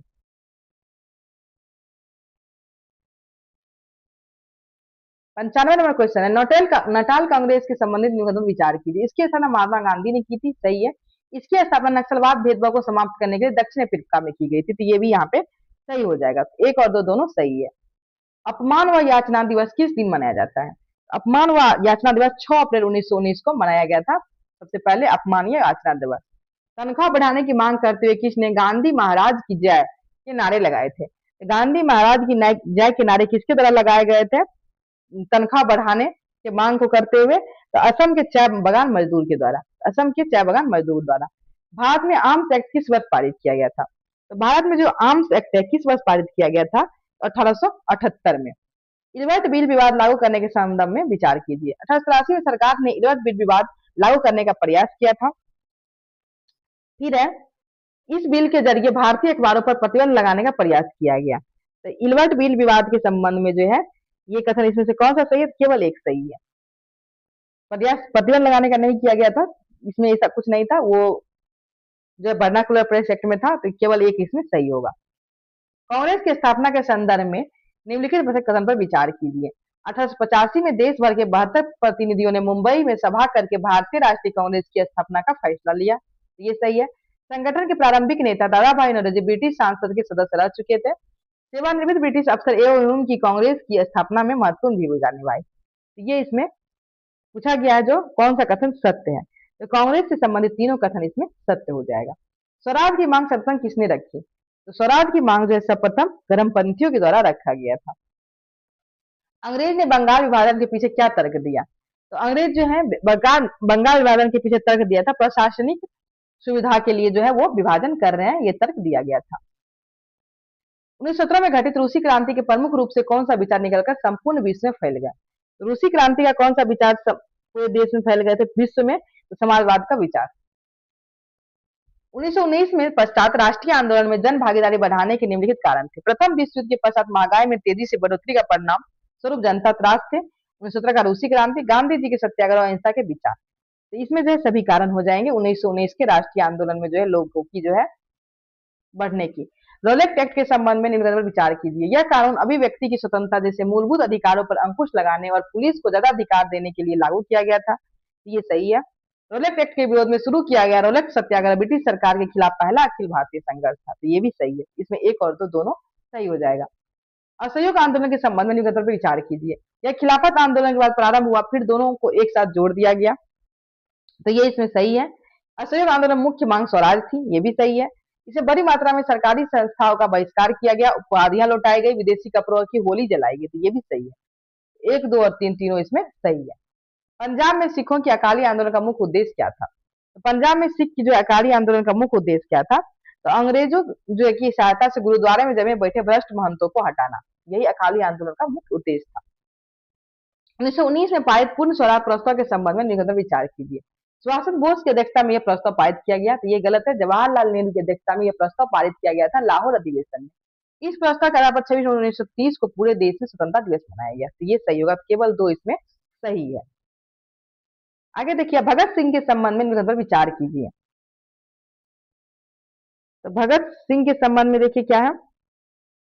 भगत सिंह ने वर्ष 1924 को दिल्ली स्थित फिरोज शाह कोटला में हिंदुस्तान सोशलिस्ट रिपब्लिक एसोसिएशन की स्थापना की थी। तो भगत सिंह द्वारा जो है 1924 नहीं 1928 में यह स्थापना की गई थी। 17 दिसंबर 1928 को अपने साथियों के साथ सैंडर्स नामक पुलिस अफसर की हत्या की, ये स्टेटमेंट सही हो जाएगा। 1929 ईस्वी में केंद्रीय विधान परिषद में बंद फेंका, तो ये भी सही हो जाएगा। 2 और 3 इसमें सही है। राष्ट्रीय आंदोलन से संबंधित निम्न पर विचार करें। 1935 से गवर्नमेंट ऑफ इंडिया एक्ट प्रांतीय स्वायत्ता प्रावधान किया गया था, तो ये स्टेटमेंट सही है। 1935 से गवर्नमेंट ऑफ इंडिया एक्ट में प्रांतीय स्वायत्ता जो प्रावधान किया गया था। 1937 से प्रांतीय विधायिका के चुनाव में कांग्रेस को 11 में से 7 प्रांत में कांग्रेस की सरकार बनी थी, तो ये भी सही है। तो दोनों इसमें सही हो जाएगा। जिस वर्ष मुस्लिम लीग ने स्वतंत्र राज्य की मांग करते हुए एक प्रस्ताव पारित किया, 1940 में मुस्लिम लीग द्वारा स्वतंत्र राज्य की मांग करते हुए एक प्रस्ताव पारित किया गया था लाहौर में। सुभाष चंद्र बोस के संबंध में विचार कीजिए। वे समाजवादी विचार वाले नेता थे। सुभाष चंद्र बोस जो समाजवादी विचार वाले नेता थे, सही है। उन्होंने आजाद हिंद फौज का नेतृत्व किया, ये भी सही है। तो एक और दो दोनों सही हो जाएगा।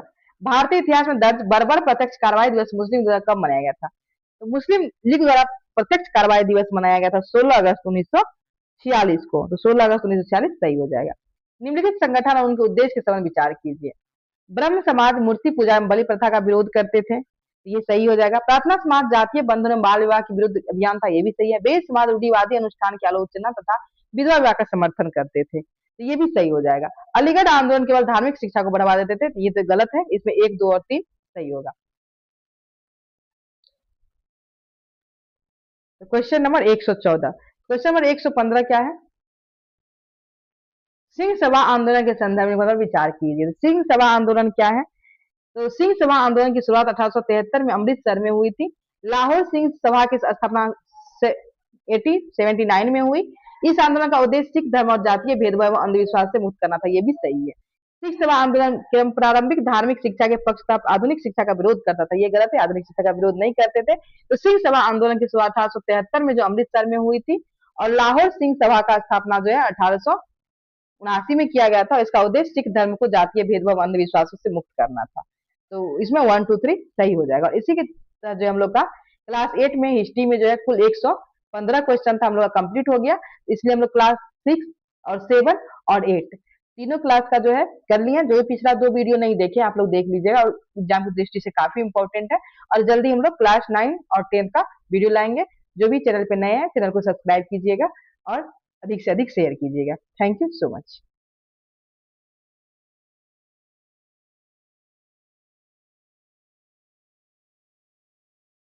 तो फ्रेंड्स, हम लोग एरिटेरिया ऑलआउट बुक में जो है हिस्ट्री के क्वेश्चन को देख रहे थे, और क्लास 8 तक जितने भी क्वेश्चन थे हम लोग कर लिए हैं। और आज हम लोग क्लास 9 और 10 करेंगे। तो चलिए क्लास 9 इतिहास के क्वेश्चन को हम लोग देखते हैं।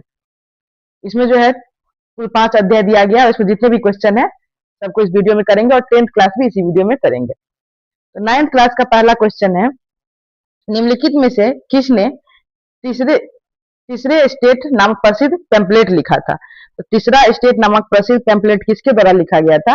तो आवे सिंह के द्वारा। तो आवे सिंह के द्वारा जो है तीसरा स्टेट नाम का टेम्पलेट लिखा गया था। 2 नंबर क्वेश्चन है, निम्नलिखित पर विचार कीजिए। 1791 के संविधान ने सम्राट की शक्तियों पर पूर्ण विराम लगा दिया। इसके बाद है 1792-93 में फ्रांस गणराज्य बना और लुई 16वां की मृत्युदंड दिया गया। और डायरेक्टरी शासन जैकोबिन गणराज्य के पतन के बाद स्थापित हुआ। पूछा गया कौन सा सही है? इसमें देखिए सही हो जाएगा स्टेटमेंट नंबर 2 और 3 जो है सही है। तो 2 और 3 इसमें सही हो जाएगा। 1792-93 में फ्रांस गणराज्य बना था और लुई 16वां को जो मृत्युदंड दिया गया था। डायरेक्टरी शासन जैकोबिन गणराज्य के पतन के बाद स्थापित हुआ था। तो ये दोनों स्टेटमेंट सही है। 1791 में जो है संविधान ने सम्राट की शक्तियों को सीमित किया था।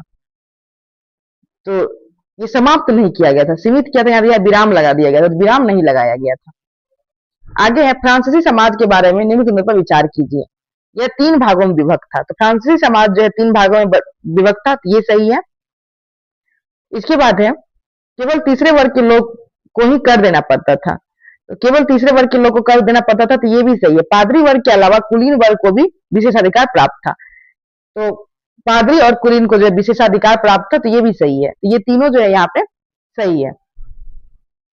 स्टेट जनरल के संबंध में निम्नलिखित पर विचार कीजिए।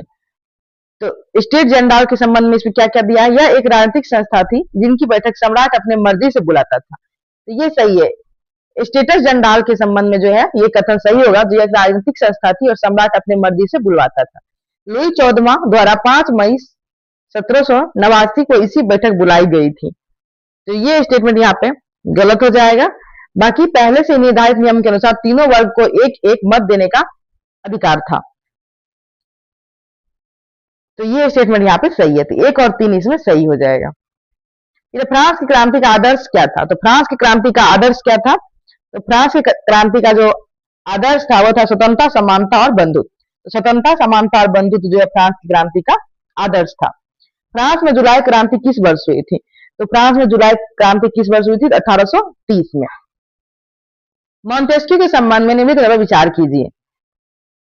इसने the spirit of the laws नामक पुस्तक की रचना की। तो मॉन्टेस्क्यू द्वारा जो है the spirit of the laws नामक पुस्तक की रचना की गई है, ये सही है। इस पुस्तक में सत्ता के शक्ति के विभाजन की बात लिखी गई है। तो ये भी स्टेटमेंट सही है। तो मॉन्टेस्क्यू के संबंध में दोनों स्टेटमेंट सही हो जाएगा। फ्रांस की नेशनल असेंबली के संबंध में निम्नलिखित पर विचार कीजिए। तो फ्रांस की नेशनल असेंबली के संबंध में देखिए 1791 के संविधान ने कानून बनाने का अधिकार नेशनल असेंबली को सौंपा।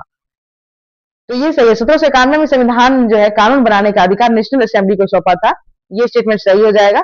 नेशनल असेंबली पर अप्रत्यक्ष रूप से चुनी जाती थी। तो नेशनल असेंबली जो है अप्रत्यक्ष रूप से चुनी जाती थी, ये भी सही है। 25 वर्ष से अधिक उम्र वाले सभी नागरिक को वोट देने का अधिकार था। तो 25 वर्ष से अधिक उम्र वाले जो है केवल पुरुष नागरिक को जो है वोट देने का अधिकार था, इसलिए ये स्टेटमेंट गलत होगा। तो 1 और 2 इसमें सही हो जाएगा। 9 नंबर क्वेश्चन है, फ्रांस के राष्ट्रगान के संबंध में निम्नलिखित पर विचार कीजिए। तो फ्रांस का राष्ट्रगान का नाम मर्सिले है। तो फ्रांस के राष्ट्रगान का क्या नाम है? मर्सिले। यह गीत पहली बार स्वयंसेवियों से ने पेरिस और कुछ करते हुए गाया गया था। तो यह गीत जो पहली बार स्वयंसेवियों ने पेरिस को कुछ करते हुए गाया था, दोनों स्टेटमेंट सही है। और फ्रांस के राष्ट्रगान का क्या नाम है? मार्सिले। तो स्टेटमेंट 1 और 2 दोनों सही हो जाएगा। 10 नंबर क्वेश्चन है, प्रथम विश्व युद्ध के दौरान रूसी के स्थिति के संदर्भ में निम्न पर विचार कीजिए। तो युद्ध के प्रारंभिक चरण में रूस जनता ने जार का समर्थन किया था। तो रूस के राजा को वहां जार कहा जाता है। तो ये स्टेटमेंट यहाँ पे सही हो जाएगा। जार ने युद्ध के दौरान ड्यूमा की सलाह को अधिक महत्व देना शुरू किया। तो जार जो है ड्यूमा की सलाह को कम कर दिया था, अधिक देना नहीं शुरू किया था। तो ये गलत है। जर्मनी विरोधी भावनाओं के कारण सेंट पीटर्सबर्ग का नाम बदलकर पेट्रोग्राद कर दिया गया था। तो ये सही है। राजपुतिन के प्रभाव ने राजशाही को लोकप्रिय बढ़ाया। राजपुतिन का प्रभाव राजशाही को लोकप्रिय ने बनाया था और लोकप्रिय बना दिया था। तो ये स्टेटमेंट यहाँ पे गलत है। पूछा गया कौन सा सही है? तो केवल 1 और 3 इसमें सही हो जाएगा। आगे देखिए क्वेश्चन नंबर 11 है, फरवरी 1917 की रूसी क्रांति के संदर्भ में निम्नलिखित पर विचार कीजिए। पेट्रोग्राद में मजदूरों की कारखानों और क्वार्टर नेवी नदी के दाएं तट पर स्थित थे। तो ये यहाँ पे सही है। पिंटर पैलेस तथा सरकारी इमारतें नेवा नदी के बाएं तट पर स्थित थी। तो ये भी सही है। पिंटर पैलेस और सरकारी इमारत जो है नेवा नदी के तट पर स्थित थी। फरवरी 1917 के आंदोलन का प्रारंभ खाद्यान्न संकट और तालाबंदी से हुआ। तो ये भी सही है। प्रारंभिक चरण में बोल्शेविक पार्टी ने आंदोलन का प्रत्यक्ष नेतृत्व किया। ये यहाँ पे गलत है। प्रारंभ में कोई राजनीतिक दल जो इसका आंदोलन में जो है साथ नहीं दिया था। ये स्टेटमेंट गलत हो जाएगा। 1, 2 और 3 इसमें सही है। उदारवादियों के संबंध में निम्नलिखित पर विचार कीजिए। तो वे सभी धर्मों की बराबरी के पक्षधर थे। ये समूह प्रतिनिधित्व आधारित निर्वाचित सरकार चाहते थे। ये सार्वभौमिक वैश्विक मताधिकार के समर्थक थे। ऐसा इसमें नहीं है। 1 और 2 इसमें सही हो जाएगा। तो 1 और 2 सही है। सोशलिस्ट रेवोल्यूशनरी पार्टी के संबंध में सत्य कथन का चयन कीजिए। देखिए सोशलिस्ट जो है रेवोल्यूशनरी पार्टी, इसके संबंध में इसका गठन 1900 में हुआ था। तो सोशलिस्ट रेवोल्यूशनरी पार्टी का गठन 1900 में हुआ था। ये सही है। यह किसान के समर्थन की पार्टी थी। ये भी सही है। लेनिन इनके विचारों से सहमत नहीं था।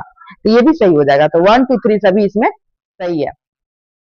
सोवियत रूस में प्रथम पंचवर्षीय योजना कब प्रारंभ की गई? तो सोवियत रूस में जो है प्रथम पंचवर्षीय योजना 1927 में प्रारंभ की गई थी। तो रूस में प्रथम पंचवर्षीय योजना 1927 में प्रारंभ की गई थी। यहाँ यूरोपीय समाजवाद के संदर्भ में निम्नलिखित पर विचार कीजिए। समाजवादी निजी संपत्ति के विरोधी थे। तो ये सही है। कोऑपरेटिव यानी सामूहिक उद्यम समाजवाद का ही एक स्वरूप था। तो ये भी सही है। कोऑपरेटिव यानी सामूहिक उद्यम समाजवाद का ही एक स्वरूप था। मार्क्स का मानना था कि औद्योगिक समाज पूंजीवादी समाज है। तो ये भी सही है। तो 1, 2, 3 तीनों सही हो जाएगा। खूनी रविवार के संबंध में निम्नलिखित पर विचार कीजिए। तो खूनी रविवार क्या है? यह घटना वर्ष 1917 में घटी जब मजदूरों का एक दल जार के महल के सामने विरोधी प्रदर्शन कर पहुंचा था। यह घटना जो 1917 में घटी थी जब मजदूरों का एक दल जो है जार महल के सामने विरोधी प्रदर्शन करते हुए पहुंचा था। तो ये स्टेटमेंट यहाँ पे जो है गलत हो जाएगा। मजदूर कार्य अवधि घटाकर 8 घंटे करने, वेतन और वृद्धि कार्य की स्थिति में सुधार की मांग कर रहे थे। तो ये सही है। इसमें केवल 2 सही है। यह घटना में 100 से ज्यादा मजदूर इसमें मारे गए थे, लगभग 300 घायल हुए थे और इसीलिए इतिहास में जो है इस घटना को खूनी रविवार के नाम से जाना जाता है। 1905 की क्रांति की शुरुआत इसी घटना से हुई थी। यहाँ दिया गया 1917, इसलिए ये गलत हो जाएगा। 17 नंबर क्वेश्चन है, नाथसीवाद के उदय के संदर्भ में निम्नलिखित पर विचार कीजिए। नाथसीवाद क्या है? एडोल्फ हिटलर का जन्म ऑस्ट्रेलिया में हुआ था। तो ये सही है। हिटलर का जन्म जो है ऑस्ट्रेलिया में हुआ था। प्रथम विश्व युद्ध के दौरान हिटलर जर्मन सेना में संदेशवाहक के रूप में कार्यरत था। तो प्रथम विश्व युद्ध के दौरान जो है हिटलर जर्मन सेना में संदेशवाहक के रूप में कार्यरत था। ये भी सही है। वर्साय की संधि ने हिटलर के राजनीतिक विचार को प्रभावित किया और नाथसी पार्टी का मूल नाम जर्मन वर्कर्स पार्टी था। ये सभी सही है। हिटलर का जन्म जो है ऑस्ट्रेलिया में हुआ था और प्रथम विश्व युद्ध के दौरान जो है हिटलर जो है संदेशवाहक के रूप में काम किए थे। वर्साय की संधि ने हिटलर को जो है विचार को प्रभावित किया था और नाची पार्टी का मूल नाम जो है जर्मन वर्कर्स पार्टी था। तो 1 2 3 4 इसमें सभी सही हो जाएगा। निम्नलिखित में से किस घटना ने नासीवाद का जन आंदोलन बनने में सबसे अधिक सहायता प्रदान किया? तो 1919 का जो महाबंदी था, ये नासीवाद को जन आंदोलन बनने में सबसे अधिक सहायता प्रदान किया। निम्नलिखित घटनाओं को कालक्रम में व्यवस्थित कीजिए। तो यहाँ देखिए, सबसे पहले वर्साई की संधि। वर्साई की संधि कब हुई थी? तो 1919 में। फिर है हिटलर का जर्मन वर्कर्स पार्टी से जुड़ना। हिटलर का जर्मन वार की पार्टी से जुड़ना था, ये भी 1919 में हुआ था, और ये वर्ष जो है लिए थे उसकी संधि। फिर है 19 बेवोरियो पर कब्जे का असफल। तो बेवोरियो पे कब्जा जो किया गया था, ये किया गया था 1923 में, और महामंदी 1929 में। तो पहले वर्साई का संधि हुआ था, फिर हिटलर जो वर्कर्स पार्टी से जुड़े थे, इसलिए ये बाद में आएगा। तो 1 2 3 4 जो इनका सही आंसर हो जाएगा। प्रथम विश्व युद्ध जर्मनी पर क्या प्रभाव पड़ा था? प्रथम विश्व युद्ध से जर्मनी पर क्या प्रभाव पड़ा था, इसमें जो है देख लेते हैं। जर्मनी के खनिज क्षेत्र छीन लिए गए थे, उसकी सेना भंग कर दी गई थी, उस पर 6 अरब पाउंड का जुर्माना लगाया गया था। तो तीनों स्टेटमेंट सही है। प्रथम विश्व युद्ध के बाद जो जर्मनी पर का जो है खनिज क्षेत्र छीन लिया गया था, उसकी सेना भंग कर दी गई थी, उस पर 6 अरब पाउंड का जो है जुर्माना लगाया गया था। तो 1 2 3 सभी सही हो जाएगा। जर्मनी ने अग्नि अध्यादेश फायर डिग्री कब जारी किया? तो ये जारी किया गया था 1933 में। 1933 में जो है जर्मनी द्वारा फायर डिग्री जारी किया गया था। जर्मनी लीग ऑफ नेशंस ने किस वर्ष बाहर आया? जर्मनी जो है लीग ऑफ नेशन से किस वर्ष बाहर आया? तो ये बाहर आया 1933 में। 1929 की आर्थिक महामंदी के संबंध में निम्नलिखित कथन पर विचार कीजिए। अमेरिका शेयर बाजार में बड़ी मात्रा में बिकवाली के कारण आर्थिक मंदी की शुरुआत हुई। तो क्या ये स्टेटमेंट सही है? तो ये स्टेटमेंट जो है यहाँ पे सही हो जाएगा। अमेरिका महामंदी का सबसे बुरा प्रभाव जर्मन अर्थव्यवस्था पर पड़ा, तो ये भी सही है। तो 1 2 दोनों इसमें सही हो जाएगा। 24 नंबर क्वेश्चन है, जर्मनी को आर्थिक संकट से निकलने के लिए अमेरिकी सरकार ने कौन सी योजना बनाई? तो जर्मनी को आर्थिक संकट से निकलने के लिए अमेरिकी सरकार द्वारा डॉब्स योजना बनाई गई थी। औपनिवेशिक शासन में अंग्रेजों द्वारा जंगल काटने का क्या कारण था? तो औपनिवेशिक शासन में अंग्रेज द्वारा जंगल काटने का कारण शाही नौसेना हेतु लकड़ी की आपूर्ति के लिए, रेल लाइन के प्रसार के लिए, और व्यवसायिक कृषि बागानों के प्रसार के लिए। ये सभी सही हो जाएगा। औपनिवेशिक शासन में जो अंग्रेज द्वारा जंगल काटने का यही तीनों जो है मुख्य कारण था।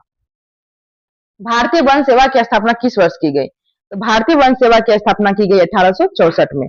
1864 में भारतीय वन सेना की स्थापना की गई। इंपीरियल फॉरेस्ट रिसर्च इंस्टीट्यूट के संबंध में निम्नलिखित पर विचार कीजिए। इसकी स्थापना 1905 देहरादून में हुई है। तो इंपीरियल फॉरेस्ट रिसर्च इंस्टीट्यूट जो है, इसकी स्थापना 1905 में देहरादून में हुई है। तो क्या ये स्टेटमेंट सही है? तो ये स्टेटमेंट गलत हो जाएगा, क्योंकि इसकी स्थापना जो 1906 में देहरादून में हुई है, और 1906 में मुस्लिम लीग की स्थापना हुई थी ढाका में। इसके अध्यक्ष, प्रथम अध्यक्ष कौन थे, आप लोग कमेंट में बताइएगा। यहाँ जिस पद्धति से शिक्षा दी जाती थी उसे वैज्ञानिक वानिकी कहा जाता था। तो ये स्टेटमेंट जो यहाँ पे सही हो जाएगा। इसमें केवल 2 सही है। वन अधिनियम 1878 के संबंध में निम्नलिखित कथन पर विचार करें। जंगल को 3 श्रेणियों में विभाजित किया गया, आरक्षित, सुरक्षित एवं ग्रामीण। तो ये सही है। जंगल को जो है वन अधिनियम 1878 के तहत 3 क्षेत्र में विभाजित किया गया था, आरक्षित, सुरक्षित और ग्रामीण। सबसे अच्छे जंगल को आरक्षित वन कहा जाता था। गांव वाले केवल सूखी लकड़ी एवं विशेष प्रकार की औषधि जंगल से ले जाते थे। तो ये यहाँ पे स्टेटमेंट गलत हो जाएगा। सबसे अच्छे वाले वन को जो सुरक्षित या आरक्षित वन कहा जाता था, श्रेणियों में जो बांटा गया था। ग्रामीण जो है जंगल, मतलब जो सबसे अच्छे जंगल को आरक्षित वन कहा जाता था, तो ये तो सही है। गांव वाले जो जंगल से अपने उपयोग के लिए कुछ भी नहीं ले सकते थे, तो इस अधिनियम के द्वारा जो है ये कुछ भी नहीं ले सकते थे जंगल से। तो ये स्टेटमेंट गलत है, केवल एक इसमें सही हो जाएगा। झूम खेती के नाम के संबंधित क्षेत्र का मिलान कीजिए। तो झूम खेती का नाम देखिए, सबसे पहले लदिंग। तो दक्षिण पूर्व एशिया में जैसे लादिंग कहा जाता है। मिल्पा, मिल्पा जो मध्य अमेरिका में झूम कृषि को मिल्पा कहा जाता है।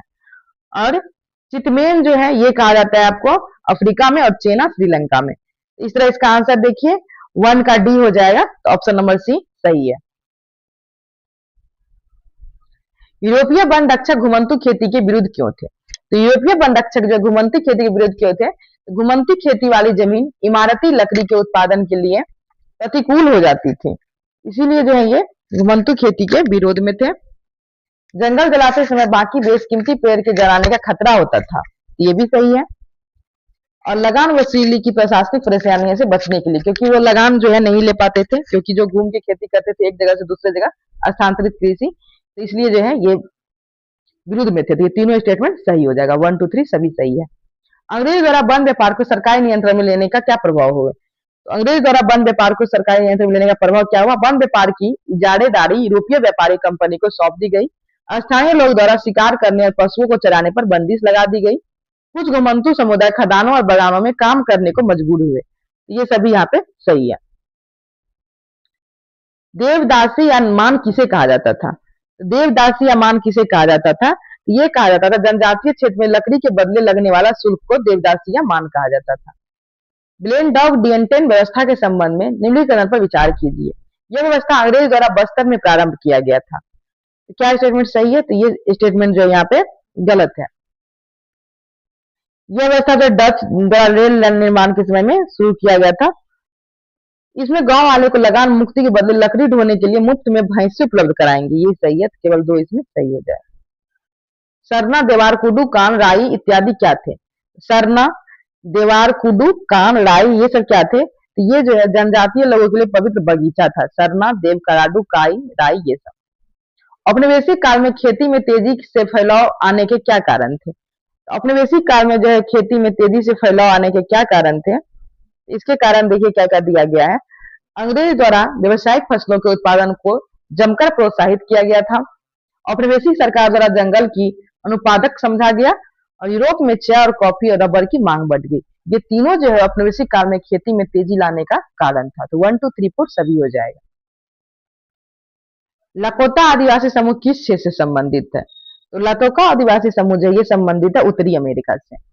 देश का पहला वन महानिदेशक कौन था? तो पहला वन निदेशक था डायट्रिच बैट्रिस। डायट्रिच बैट्रिस का सही आंसर हो जाएगा। जंगली जानवरों को निम्न कारणों से मारा गया। जंगली जानवरों को क्यों मारा गया? वे हिंदुस्तान को सब बनाना चाहते थे, किसानों की रक्षा के लिए। जंगली जानवरों को मारना खेल का हिस्सा हो गया था। ये तीनों इसमें सही हो जाएगा। 1 2 3 सभी सही है। कलांग समुदाय के लोगों के बारे में निम्नलिखित कथन पर विचार कीजिए। ये जावा के घुमंतु किसान थे। तो ये जो है सत्य हो जाएगा। 1770 में कलांगों ने डेनिश किले पर हमला करके उसके शोषण के खिलाफ प्रतिरोध किया है। तो 1770 में जो कलांग ने डच के किला पे किया था हमला, तो ये डेनिश जो दिया गया इसलिए ये गलत दिया गया है। तो केवल एक इसमें सही हो जाएगा। चरावाह समुदाय तथा उनके संबंधित तथ्य का मिलान कीजिए।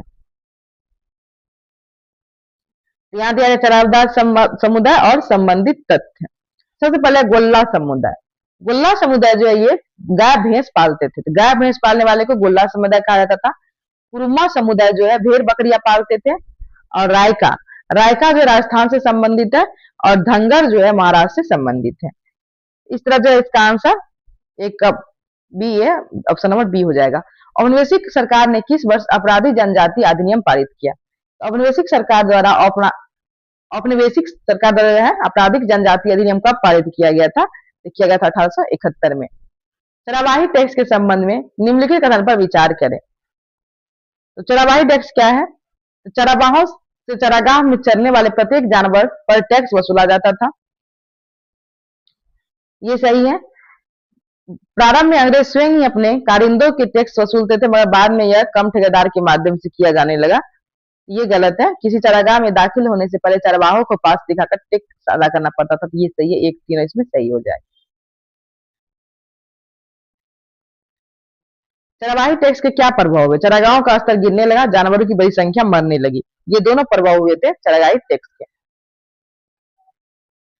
मसाई लैंड के संबंध में निम्नलिखित पर विचार कीजिए। तो मसाई लैंड या इथोपिया से लेकर तंजानिया तक फैला था। तो मसाई का सबसे बड़ा समस्या यह था कि वह चरागाह दिन प्रतिदिन सिमटते रहते थे। औपनिवेशिक शासन में जो इसे क्या कहा जाता था? मसाई लैंड। वो एक जगह से दूसरी जगह जाते रहते थे। और ये जो है उत्तरी मतलब कीनिया से लेकर तंजानिया तक था। तो इथोपिया से नहीं, उत्तरी कीनिया से लेकर तंजानिया तक था, इसलिए गलत है। औपनिवेशिक ताकत ताकतों ने मसाइलेन का विभाजन कर दिया था, तो ये सही है, तो दोनों दो इसमें सही हो जाएगा। औपनिवेशिक शासन तथा मसाइयों के संबंध में निम्नलिखित कथनों पर विचार कीजिए। औपनिवेशिक सत्ता के हस्तक्षेप के कारण वरिष्ठ जनों और योद्धाओं की परंपरागत उम्र आधारित संस्था पूरी तरह समाप्त हो गई। ये स्टेटमेंट सही है? नहीं, ये स्टेटमेंट जो है गलत है। अमीर और गरीब चारवाहों के बीच भेदभाव बढ़ गया, ये सही है, केवल दो इसमें सही हो जाएगा। उत्तराखंड के ऊपरी घास के मैदान को क्या कहा जाता था? उत्तराखंड के ऊपरी घास के मैदान को बुग्याल कहा जाता है। थंगर समुदाय के बारे में निम्नलिखित पर विचार कीजिए। थंगर समुदाय या महाराष्ट्र के चरवाहा समुदाय थे, ये बाजरे की फसल उगाते थे, तो दोनों इसमें सही हो जाएगा। औपनिवेशिक शासन तथा चरावाहों के संबंध में निम्न कथन पर विचार कीजिए। अंग्रेज चरावाह भूमि को खेती के पक्ष में समाप्त कर देना चाहते थे, तो ये स्टेटमेंट क्या सही है? तो ये स्टेटमेंट सही हो जाएगा। वन संसाधनों की रक्षा के आड़ में चरावाहों ने परंपरागत अधिकारों का विरोध किया, तो ये भी सही है, तो एक दो दोनों सही होगा। मसाई समुदाय के संबंध में निम्नलिखित कथन पर विचार कीजिए। तो इसमें है वे उत्तरी अफ्रीका के निवासी थे, तो ये मसाई समुदाय उत्तरी अफ्रीका के निवासी थे, ये गलत है, ये पूर्वी अफ्रीका के निवासी थे, ये गलत हो जाएगा। औपनिवेशिक शासन के कारण उनकी स्थिति वहां के किसानों की तुलना में खराब हो गई, तो ये सही है, केवल दो इसमें सही होगा। रैका समुदाय मुख्यतः किस क्षेत्र से संबंधित था? तो राजस्थान से। रैका समुदाय जो राजस्थान से संबंधित था। और इसी तरह देखिए हम लोग का जो है क्लास 9 कंप्लीट हो गया, और अब हम लोग क्लास 10th देखेंगे। तो इससे पहले भी जो है क्लास 6, 7, 8 करवा दिया गया है, अब क्लास 9 भी हो गया, आप लोग जो है इसको देख लीजिएगा। अब हम लोग क्लास 10th करेंगे। तो क्लास 10th में जो है यहाँ पे 5 चैप्टर है, और चलिए इसको हम लोग देखते हैं। पहला क्वेश्चन है, राष्ट्रवाद की पहली स्पष्ट अभिव्यक्ति फ्रांस की क्रांति को क्यों माना जाता है? तो राष्ट्रवाद की पहली स्पष्ट जो है अभिव्यक्ति फ्रांस की क्रांति क्यों माना जाता है? प्रभुसत्ता राजतंत्र से निकलकर फ्रांसीसी नागरिक के समूह में हस्तांतरित हो गई। तो प्रभुसत्ता राजतंत्र से निकलकर फ्रांसीसी नागरिक के समूह में हस्तांतरित हो गई, ये सही है। सामूहिक पहचान की भावना विकसित होने के कारण, ये भी सही है। नए फ्रांसीसी झंडे के कारण जिसने पुराने राष्ट्र ध्वज की जगह ले ली, तो ये भी सही है। तो 1, 2, 3 सभी इसमें सही होगा, इसलिए जो है फ्रांस की क्रांति को राष्ट्र की पहली स्पष्ट अभिव्यक्ति मानी जाती है। नेपोलियन के नागरिक संहिता में निम्न प्रावधान थे। नेपोलियन के नागरिक संहिता में क्या प्रावधान था? जन्म पर आधारित विशेषाधिकार समाप्त कर दिया गया। तो नेपोलियन के नागरिक संहिता में जो है जन्म पर आधारित विशेषाधिकार को समाप्त कर दिया गया, ये सही है। कानून के समक्ष बराबरी और संपत्ति के अधिकार को सुरक्षित किया गया, तो ये भी सही होगा। इस संहिता को फ्रांसीसी नियंत्रण के अधीन क्षेत्रों में भी लागू किया गया, तो ये भी सही है। तो 1, 2, 3 इसमें सभी सही हो जाएगा। हेप्सबर्ग साम्राज्य के संबंध में निम्नलिखित पर विचार कीजिए। हेप्सबर्ग साम्राज्य क्या था? यह बहुभाषा भाषी तथा बहुनस्ली साम्राज्य था, ये सही होगा। यह साम्राज्य ऑस्ट्रिया तथा हंगरी पर शासन करता था, ये भी सही है। तो वह इसमें जो 1 और 2 दोनों सही हो जाएगा। एले क्या थी? एले क्या थी? तो एले जो है कपड़ा नापने का पैमाना था, तो कपड़ा नापने का पैमाना था एले। 1815 के बाद यूरोप में पुनः स्थापित रूढ़िवादी व्यवस्था की निम्नलिखित विशेषता थी। 1815 में के बाद यूरोप में पुनः स्थापित रूढ़िवादी व्यवस्था की निम्नलिखित विशेषता क्या थी? तो ये थी राजतंत्र, चर्च और सामाजिक उच्च नीच में बनाए रखना, ये तीनों जो है इसकी विशेषता थी। आगे क्लास क्वेश्चन नंबर 6 है, ज्यूसेपी मेसनी के संदर्भ में निम्नलिखित कथन पर विचार कीजिए। तो ज्यूसेपी मेसनी के संबंध में देखिए क्या है, वह कार्बोनारी के गुप्त संगठन का सदस्य बना।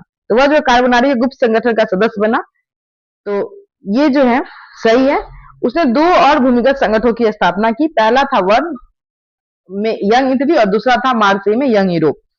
क्या ये स्टेटमेंट सही है? तो ये जो है इसमें सही नहीं है।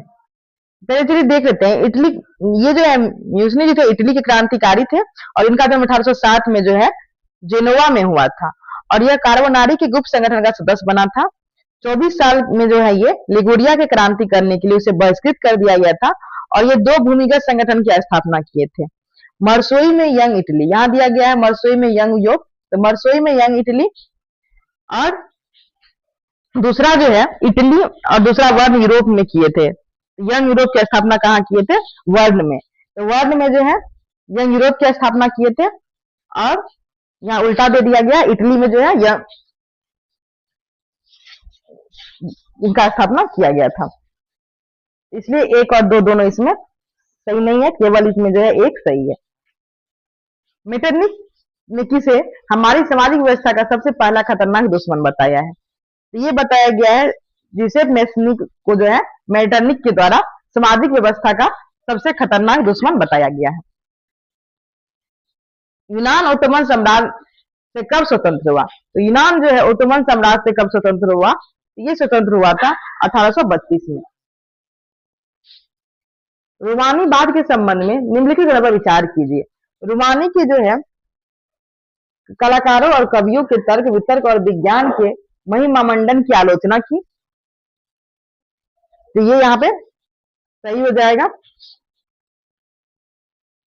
ये एक सादा सामूहिक विरासत की अनुभूति और एक सादा सांस्कृतिक अतीत को राष्ट्र का आधार बनाना चाहते थे। तो ये भी सही होगा। तो इसमें 1 2 दोनों सही हो जाएगा। पोलैंड में रूस के विरुद्ध राष्ट्रवादी भावना का मुख्य स्रोत क्या था? तो पोलैंड में रूस के विरुद्ध राष्ट्रवादी भावना का मुख्य स्रोत क्या था? तो भाषा। 1848 के फ्रांस की क्रांति के संबंध में निम्नलिखित पर विचार कीजिए। इस क्रांति के पीछे मुख्यतः आर्थिक कारण जिम्मेदार था। इस क्रांति के पश्चात 21 वर्ष के ऊपर सभी पुरुष को मताधिकार मिल गया। राष्ट्रीय सभा को गणतंत्र घोषित कर काम के अधिकार की गारंटी दी गई। ये तीनों स्टेटमेंट जो है फ्रांस की क्रांति के संबंध में सही हो जाएगा। सेंट पॉल चर्च में फ्रैंकफर्ट संसद का आयोजन किस वर्ष किया गया था? ये किस वर्ष किया था? 1848 में। जर्मनी ने एकीकरण के संबंध में निम्नलिखित पर विचार कीजिए। जर्मनी का एकीकरण के संबंध में चलिए देखते हैं क्या है। ओटो वॉन बिस्मार्क ने ऑस्ट्रेलिया की सेना और नौकरशाही की मदद से जर्मनी को एकीकृत किया। तो ये सही है। 7 वर्ष के दौरान प्रसाद डेनमार्क और फ्रांस में 3 युद्ध में ऑस्ट्रेलिया की जीती और एकीकरण प्राप्त हुई। ये भी सही है। 1 और 2 दोनों इसमें सही हो जाएगा। इटली के एकीकरण के संबंध में सत्य कथन का चयन कीजिए। जुसेपी मेस्नी क्रांतिकारी आंदोलन के द्वारा इटली को गणराज्य बनाने का प्रयास किया। तो क्या ये सही है? तो ये सही होगा।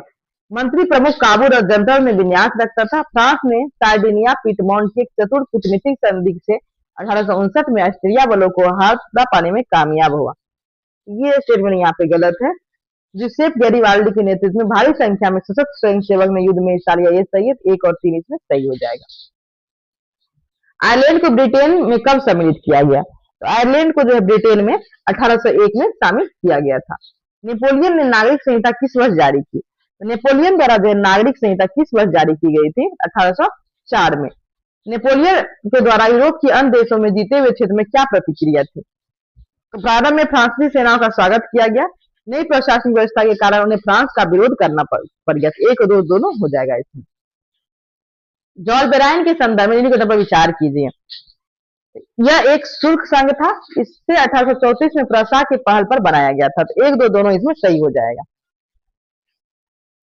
इस संघ में शुल्क अवरोधों को समाप्त कर दिया गया और समुदाय की संख्या 30 से घटाकर 1 कर दी गई। ये इसमें गलत है। 1 2 सही हो जाएगा। जब फ्रांस छिकता है तो बाकी यूरोप को सर्दी जुकाम हो जाता है। किसका कथन है? तो जब फ्रांस छिकता है तो बाकी यूरोप को सर्दी जुकाम हो जाता है। यह कथन था मेटरनिक का। United kingdom of great Britain का गठन किस वर्ष किया गया? United kingdom of great Britain का गठन किस वर्ष किया गया था? यह किया गया था 1707 में। प्रथम विश्व युद्ध ने भारतीय समाज पर क्या प्रभाव डाला? तो प्रथम विश्व युद्ध जो है करों में वृद्धि की गई, खाद्य पदार्थों में भारी अभाव पैदा हो गया, सिपाहियों को जबरन भर्ती कराया गया। तीनों प्रभाव डाला गया प्रथम विश्व युद्ध के दौरान भारतीय समाज में। अब देखिए रोलेट एक्ट के संबंध में असत्य कथन का चयन कीजिए। तो यहां देखते हैं क्या है। भारतीय सदस्यों के भारी विरोध के बावजूद इस कानून को ब्रिटिश संसद ने बहुत जल्दबाजी में पारित कर दिया। यही देखिए बहुत जल्दबाजी में पारित नहीं किया गया था। इसके गांधी जी ने 1919 में प्रस्तावित रोलेट एक्ट के खिलाफ एक राष्ट्रव्यापी सत्याग्रह आंदोलन चलाने का फैसला लिया। तो ये स्टेटमेंट सही है। क्रांतिकारियों को 2 साल तक बिना मुकदमा चलाए जेल में बंद रखने का अधिकार मिल गया। तो ये भी जो है रोलेट एक्ट के संबंध में सही है। जनता द्वारा रैलियां और हड़ताल कर इस कानून का विरोध किया गया। तो ये भी सही। इसमें जो है गलत, यही ए नंबर हो जाएगा। तो इसका आंसर ए हो जाएगा।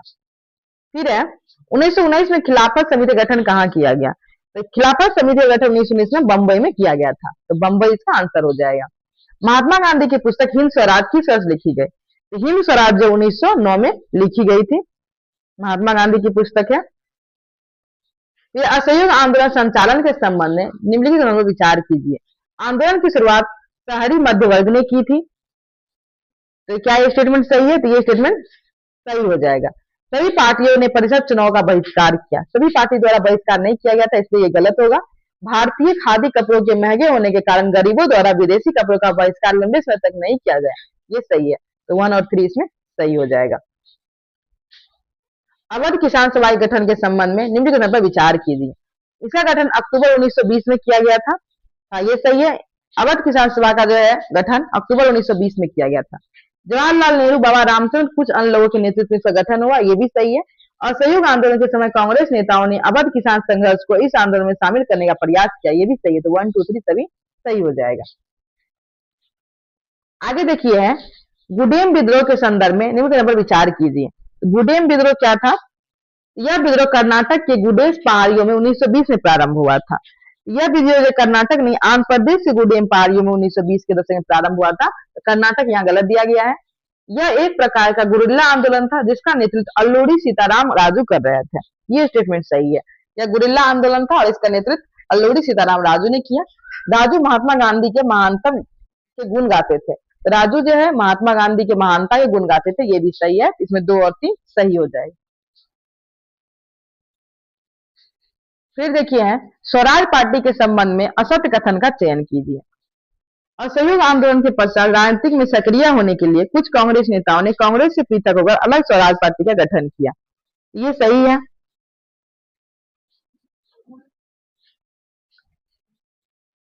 देखिए तो ऐसा लग रहा है सही, लेकिन सही नहीं है। यहाँ क्या दिया गया? एक वर्ड, कांग्रेस से पृथक एक अलग स्वराज पार्टी का गठन किया। ये लोग कांग्रेस के भीतर ही जो है स्वराज पार्टी का गठन किए थे, इसलिए ये स्टेटमेंट गलत हो जाएगा।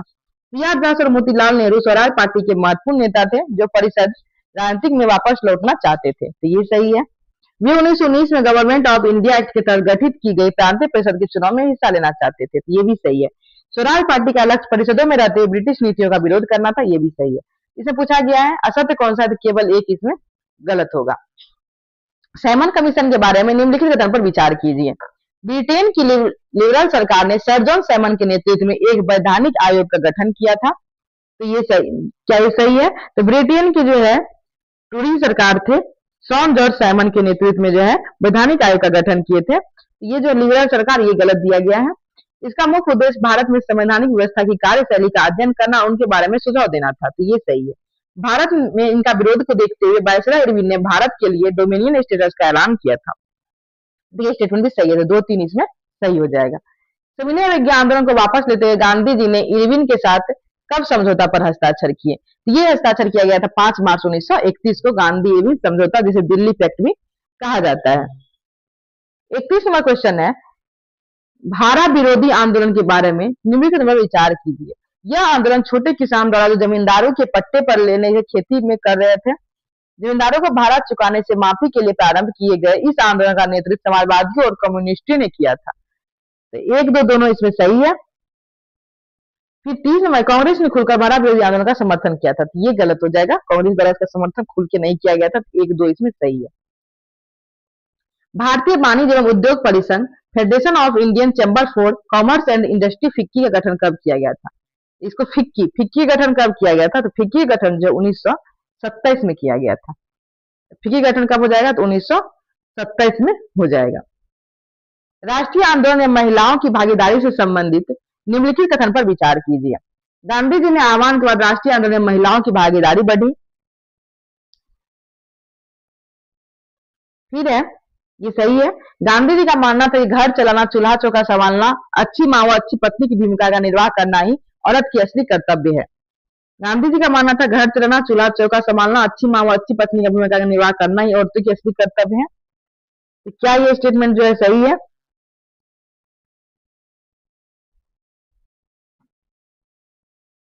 ये सही है। कांग्रेस औरत को महत्वपूर्ण जगह देने में हिचकिचाती थी, ये भी सही है। तो 1, 2, 3 इसमें सभी सही है। फिर असत्य कौन है? तो कोई नहीं।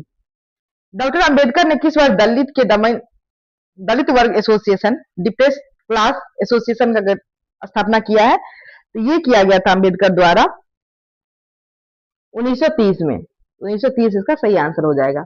सन्यासिनी रूपी भारत माता की विख्यात छवि का सर्वप्रथम किसने चित्रित किया था? तो अभिनवनाथ टैगोर द्वारा जो है भारत माता की विख्यात छवि का प्रदर्शन किया गया था। उपनिवेश काल में भारतीय झंडे के संबंध में निम्नलिखित पर विचार कीजिए। बंगाल में स्वदेशी आंदोलन के दौरान तिरंगा झंडा में हरा, पीला और लाल रंग थे, तो ये सही है। 1921 तक गांधी जी ने स्वराज का झंडा तैयार कर लिया था, यह भी तिरंगा सफेद, हरा और लाल था, तो ये भी सही है। पूछा कि असत्य कौन सा है, तो ना तो एक ना तो दो, क्योंकि दोनों सही है। भारत छोड़ो आंदोलन का प्रस्ताव किस बैठक में पारित किया गया था? तो भारत छोड़ो आंदोलन का प्रस्ताव जो है वर्धा बैठक में पारित किया गया था, कब? 1942 में। गिरमिटिया मजदूर को सबसे ज्यादा कहाँ भेजा जाता था? तो गिरमिटिया मजदूर को जो सबसे ज्यादा कहाँ भेजा जाता था? इसे भेजा जाता था किरेवाई देश में। पूर्ण स्वराज की मांग को कांग्रेस की औपचारिक रूप से किस अधिवेशन में मान लिया था? तो लाहौर अधिवेशन 1929 में, जिसकी अध्यक्षता जवाहरलाल नेहरू द्वारा की गई थी। ब्रेटन वुड्स समझौता किस वर्ष हुआ था? तो ब्रेटन वुड्स समझौता 1944 में हुआ था। आगे देखिए, 41 नंबर क्वेश्चन है, दांडी मार्च के संबंध में निम्नलिखित पर विचार कीजिए। दांडी मार्च से पहले गांधी जी ने अपनी 11 सूत्री मांग इरविन के समक्ष रखी, तो ये सही है। अहमदाबाद से दांडी तक का सफर 24 दिन तक चला, ये भी सही है। फिर 6 अप्रैल 1931 को उन्होंने दांडी के समुद्र पर नमक कानून का उल्लंघन किया, क्या स्टेटमेंट सही है? तो ये जो है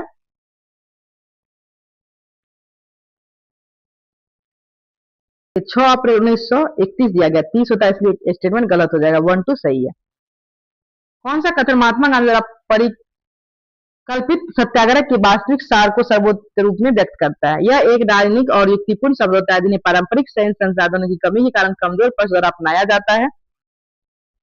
यह प्रतिरोध का एक निष्क्रिय रूप है जिसका उद्देश्य विरोधी की राजनीतिक रूप में अलग थलग करना और आर्थिक संकट में डालना है। यह सत्य और प्रेम के प्रेरित और सक्रिय नैतिक आत्मशक्ति है जो शारीरिक आत्मकता और भावना को विभिन्न करता है, तो यही सही हो जाएगा। खिलाफत के साथ असहयोग आंदोलन चलाने का प्रस्ताव किस अधिवेशन में स्वीकार किया गया? तो कलकत्ता अधिवेशन में।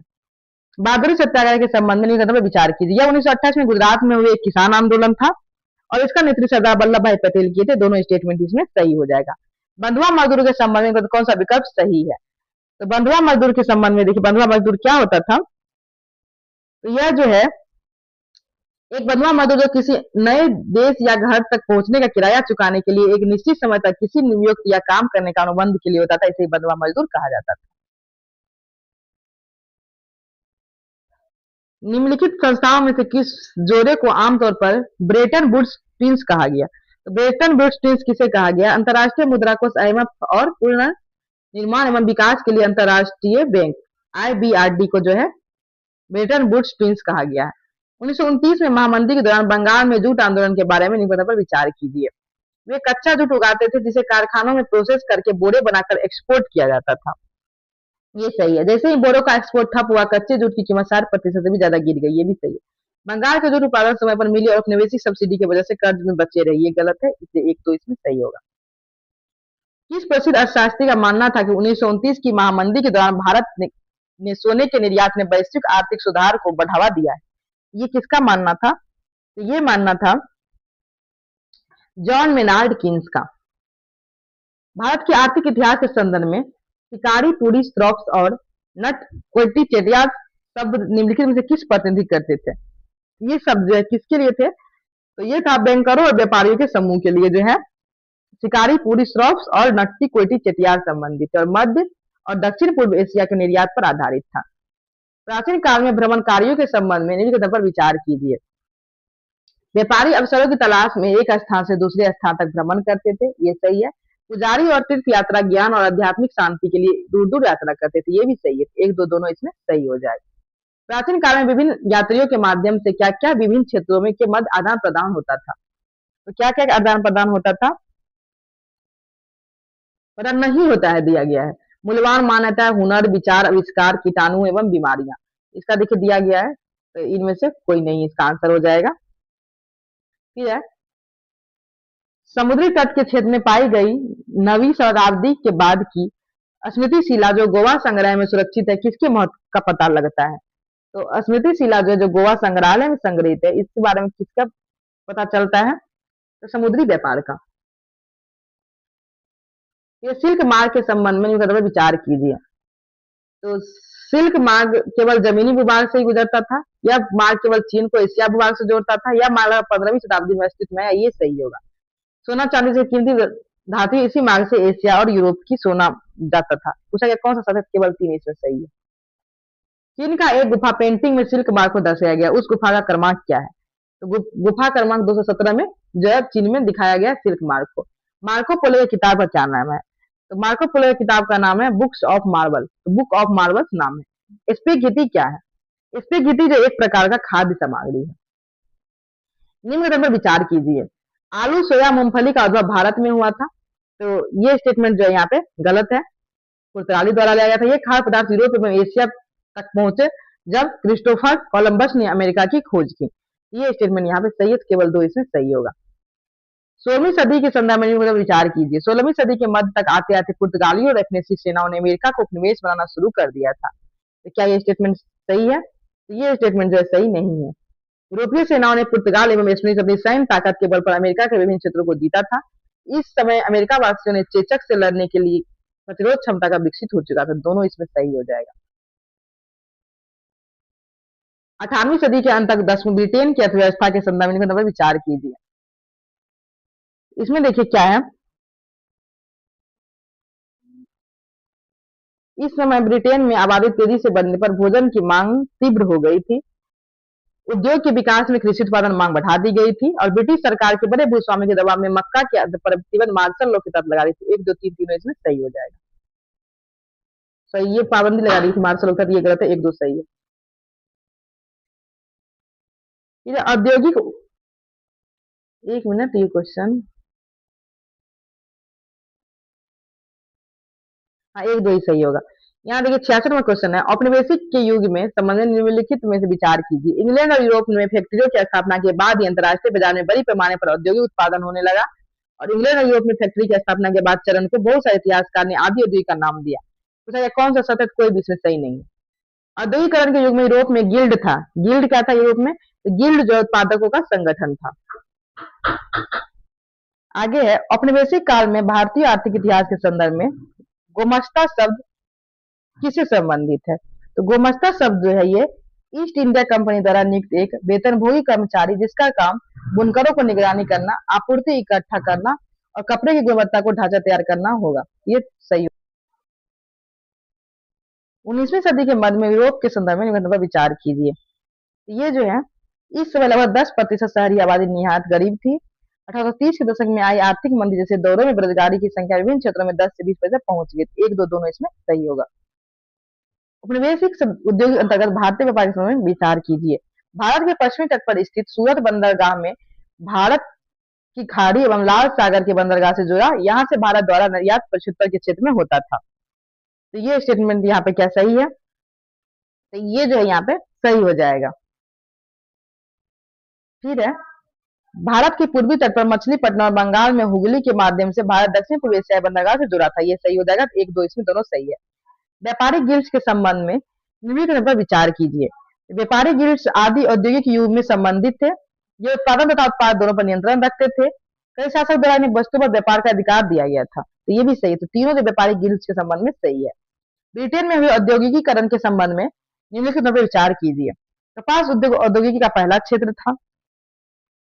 तो ये सही होगा। 1840 के बाद लोहा उद्योग औद्योगिकरण का लाभदायक क्षेत्र बना। ये भी सही हो जाएगा। 1 2 दोनों इसमें सही हो जाएगा। ब्रिटेन में औद्योगिकरण के प्रसार के दौरान मशीनों का आविष्कार होने के पश्चात भी मजदूरों की मांग क्यों बनी रही? इसका जो है आंसर हो जाएगा, प्रौद्योगिकी के सभी उद्योग क्षेत्र में अपना स्थान नहीं बनाया था। ये सही है। प्रौद्योगिकी महंगी और जटिल थी। तो ये भी सही है। 1 2 दोनों सही हो जाएगा। 19वीं शताब्दी में भारतीय कपास से बने कपड़े का उत्पादन क्यों घट गया? इसका उत्पादन क्यों घट गया था? तो ये जो है, ब्रिटेन में भारतीय कपड़ों पर शुल्क लगाया गया। ब्रिटिश कपड़ों के लिए भारत में बाजार तैयार किया गया। 1 2 दोनों इसमें सही हो जाएगा। भारत में फैक्ट्रियों के संदर्भ में विचार कीजिए। देश की पहली जूट मिल 1855 में बंगाल में खुली थी। तो क्या ये सही है? तो ये सही हो जाएगा। कपड़े की मिल अहमदाबाद से पहले मुंबई में 1854 में खुली थी। ये भी सही है। 1874 में मद्रास में पहली कटाई बुनाई की मिल खुली थी। ये भी सही है। तो 1 2 3 तीनों इसमें सही हो जाएगा। इन्विजिशन क्या है? इंक्विजिशन क्या है? इन्विक्विशन जो है ये एक जो है, सॉरी, रोमन एक रोमन कैथोलिक संस्था है इक्विजेशन। छापाखाना प्रगति का सबसे ताकतवर औजार है। इससे बन रही जनमत की आंधी में उनको सवाल उड़ जाएगा। यह किसने कहा था? ये कहा गया था लुई सेबेस्टियन मर्सिए द्वारा कहा गया था। छापाखाना प्रगति एक ताकतवर औजार है। इससे बन रही जनमत में आंधी की उनका सवाल उड़ जाएगा। कालक्रम का निर्धारण करें। देखिए, प्रेस का निर्माण धातु से होने लगा, तो प्रेस का निर्माण धातु से होने लगा था। फिर है बेलनाकार प्रेस का आविष्कार हुआ, ऑफसेट प्रेस का निर्माण हुआ और बिजली से चले वाली प्रेस का निर्माण हुआ। तो ये देखिए क्रमबद्ध है, 1 2 3 4 इसका हो जाएगा। पहले क्या क्या हुआ है। फिर है तुलसीदास की 16वीं सदी में किताब रामचरितमानस का पहला मुद्रित संस्करण किस वर्ष प्रकाशित किया गया था? तो 1810 में जो है रामचरितमानस का पहला मुद्रित प्रकाशन किया गया था। स्त्री धर्म विचार नामक पुस्तक किसने लिखी? स्त्री धर्म विचार नामक पुस्तक जो किसके द्वारा लिखी गई है? तो राम चड्ढा के द्वारा। एकार्डियन शैली के संबंध में निम्न पर विचार कीजिए। एकार्डियन शैली में सर्वप्रथम पारंपरिक यूरोपीय किताब बनाई गई थी। तो क्या ये सही है? तो ये सही नहीं है। किताब का सुलेखन खुशनवीस लोग करते थे। तो ये सही है, केवल 2 इसमें सही हो जाएगा। जापान में मुद्रण के संबंध में विचार कीजिए। कोरियाई बौद्ध प्रचारक 1768-70 में आसपास छपाई तकनीक लेकर जापान आए थे। ये गलत है। जापान में सबसे पुरानी पुस्तक 1868 ईस्वी में छपी थी, डायमंड सूत्र।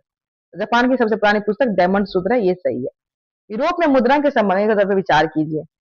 12वीं सदी में चीनी कागज यूरोप पहुंचा। चीन की वुड ब्लॉक छापी गई तकनीक मार्को पोलो द्वारा 1295 में इटली पहुंचा। तो इसमें जो है केवल 2 सही है। 84 नंबर क्वेश्चन देखिए। मुद्रण ईश्वर की दिव्य महानतम देन है, सबसे बड़ा तोहफा, यह किसका कथन है? यह कथन मार्टिन लूथर किंग का है। कहा गया मुद्रण ईश्वर की दिव्य महानतम तोहफा है। बिब्लियोथिक ब्लू के संबंध में मेरे विचार कीजिए। ये जो यह मुद्रण तकनीक कहां से प्रचलित थी? यह सस्ते कागज पर छपी नीले जीन में बड़ी छोटी किताबों में हुआ करती थी। इसमें जो 1 2 दोनों सही हो जाएगा। मुद्रण संस्कृति में फ्रांस की क्रांति के लिए किस प्रकार अनुकूल था? ये मुद्रण संस्कृति जो फ्रांस की क्रांति के लिए किस प्रकार अनुकूल था? चिंतकों के विचार का प्रसार, वाद विवाद समाज संस्कृति का जन्म देकर समाज व्यवस्था को लेकर सवाल खड़े कर रहे थे। तो ये तीनों इसमें सही हो जाएगा। बंगाल गजट के संबंध में निम्नलिखित में विचार कीजिए। सर्वप्रथम इसे जेम्स आर्मस्ट्रांग हिक्की द्वारा प्रकाशित किया गया था। तो ये सही है। 1780 में प्रकाशित होने वाला ये मासिक अखबार था। ये साप्ताहिक था, ये मासिक नहीं था, इसलिए गलत हो जाएगा। केवल 1 इसमें सही है। संवाद कौमुदी के संबंध में विचार कीजिए। इसका प्रकाशन राजा राममोहन राय ने 1818 में किया था। तो क्या ये सही है? तो ये जो है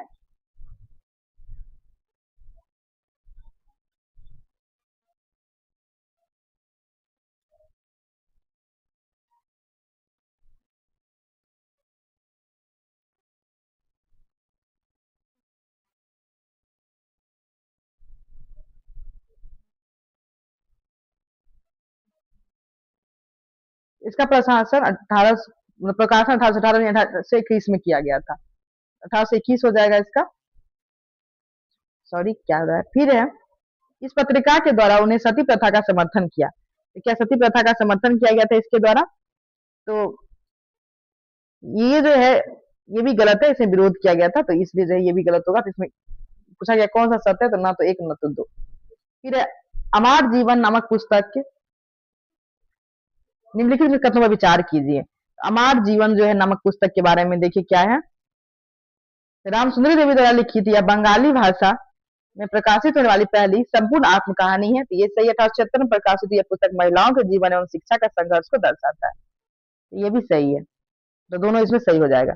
वर्नाकुलर प्रेस एक्ट के संबंध में मतलब विचार कीजिए। ब्रिटिश प्रेस कानून के तहत 1878 में इसे लागू किया गया था।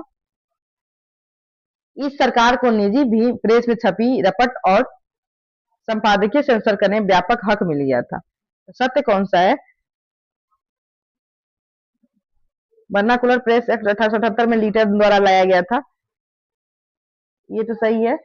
इसे सरकार की थी, दोनों इसमें सही है। 1 2 दोनों हो जाएगा। तीसरा देखिए हम लोग का क्लास जो है 10th भी कंप्लीट हो गया।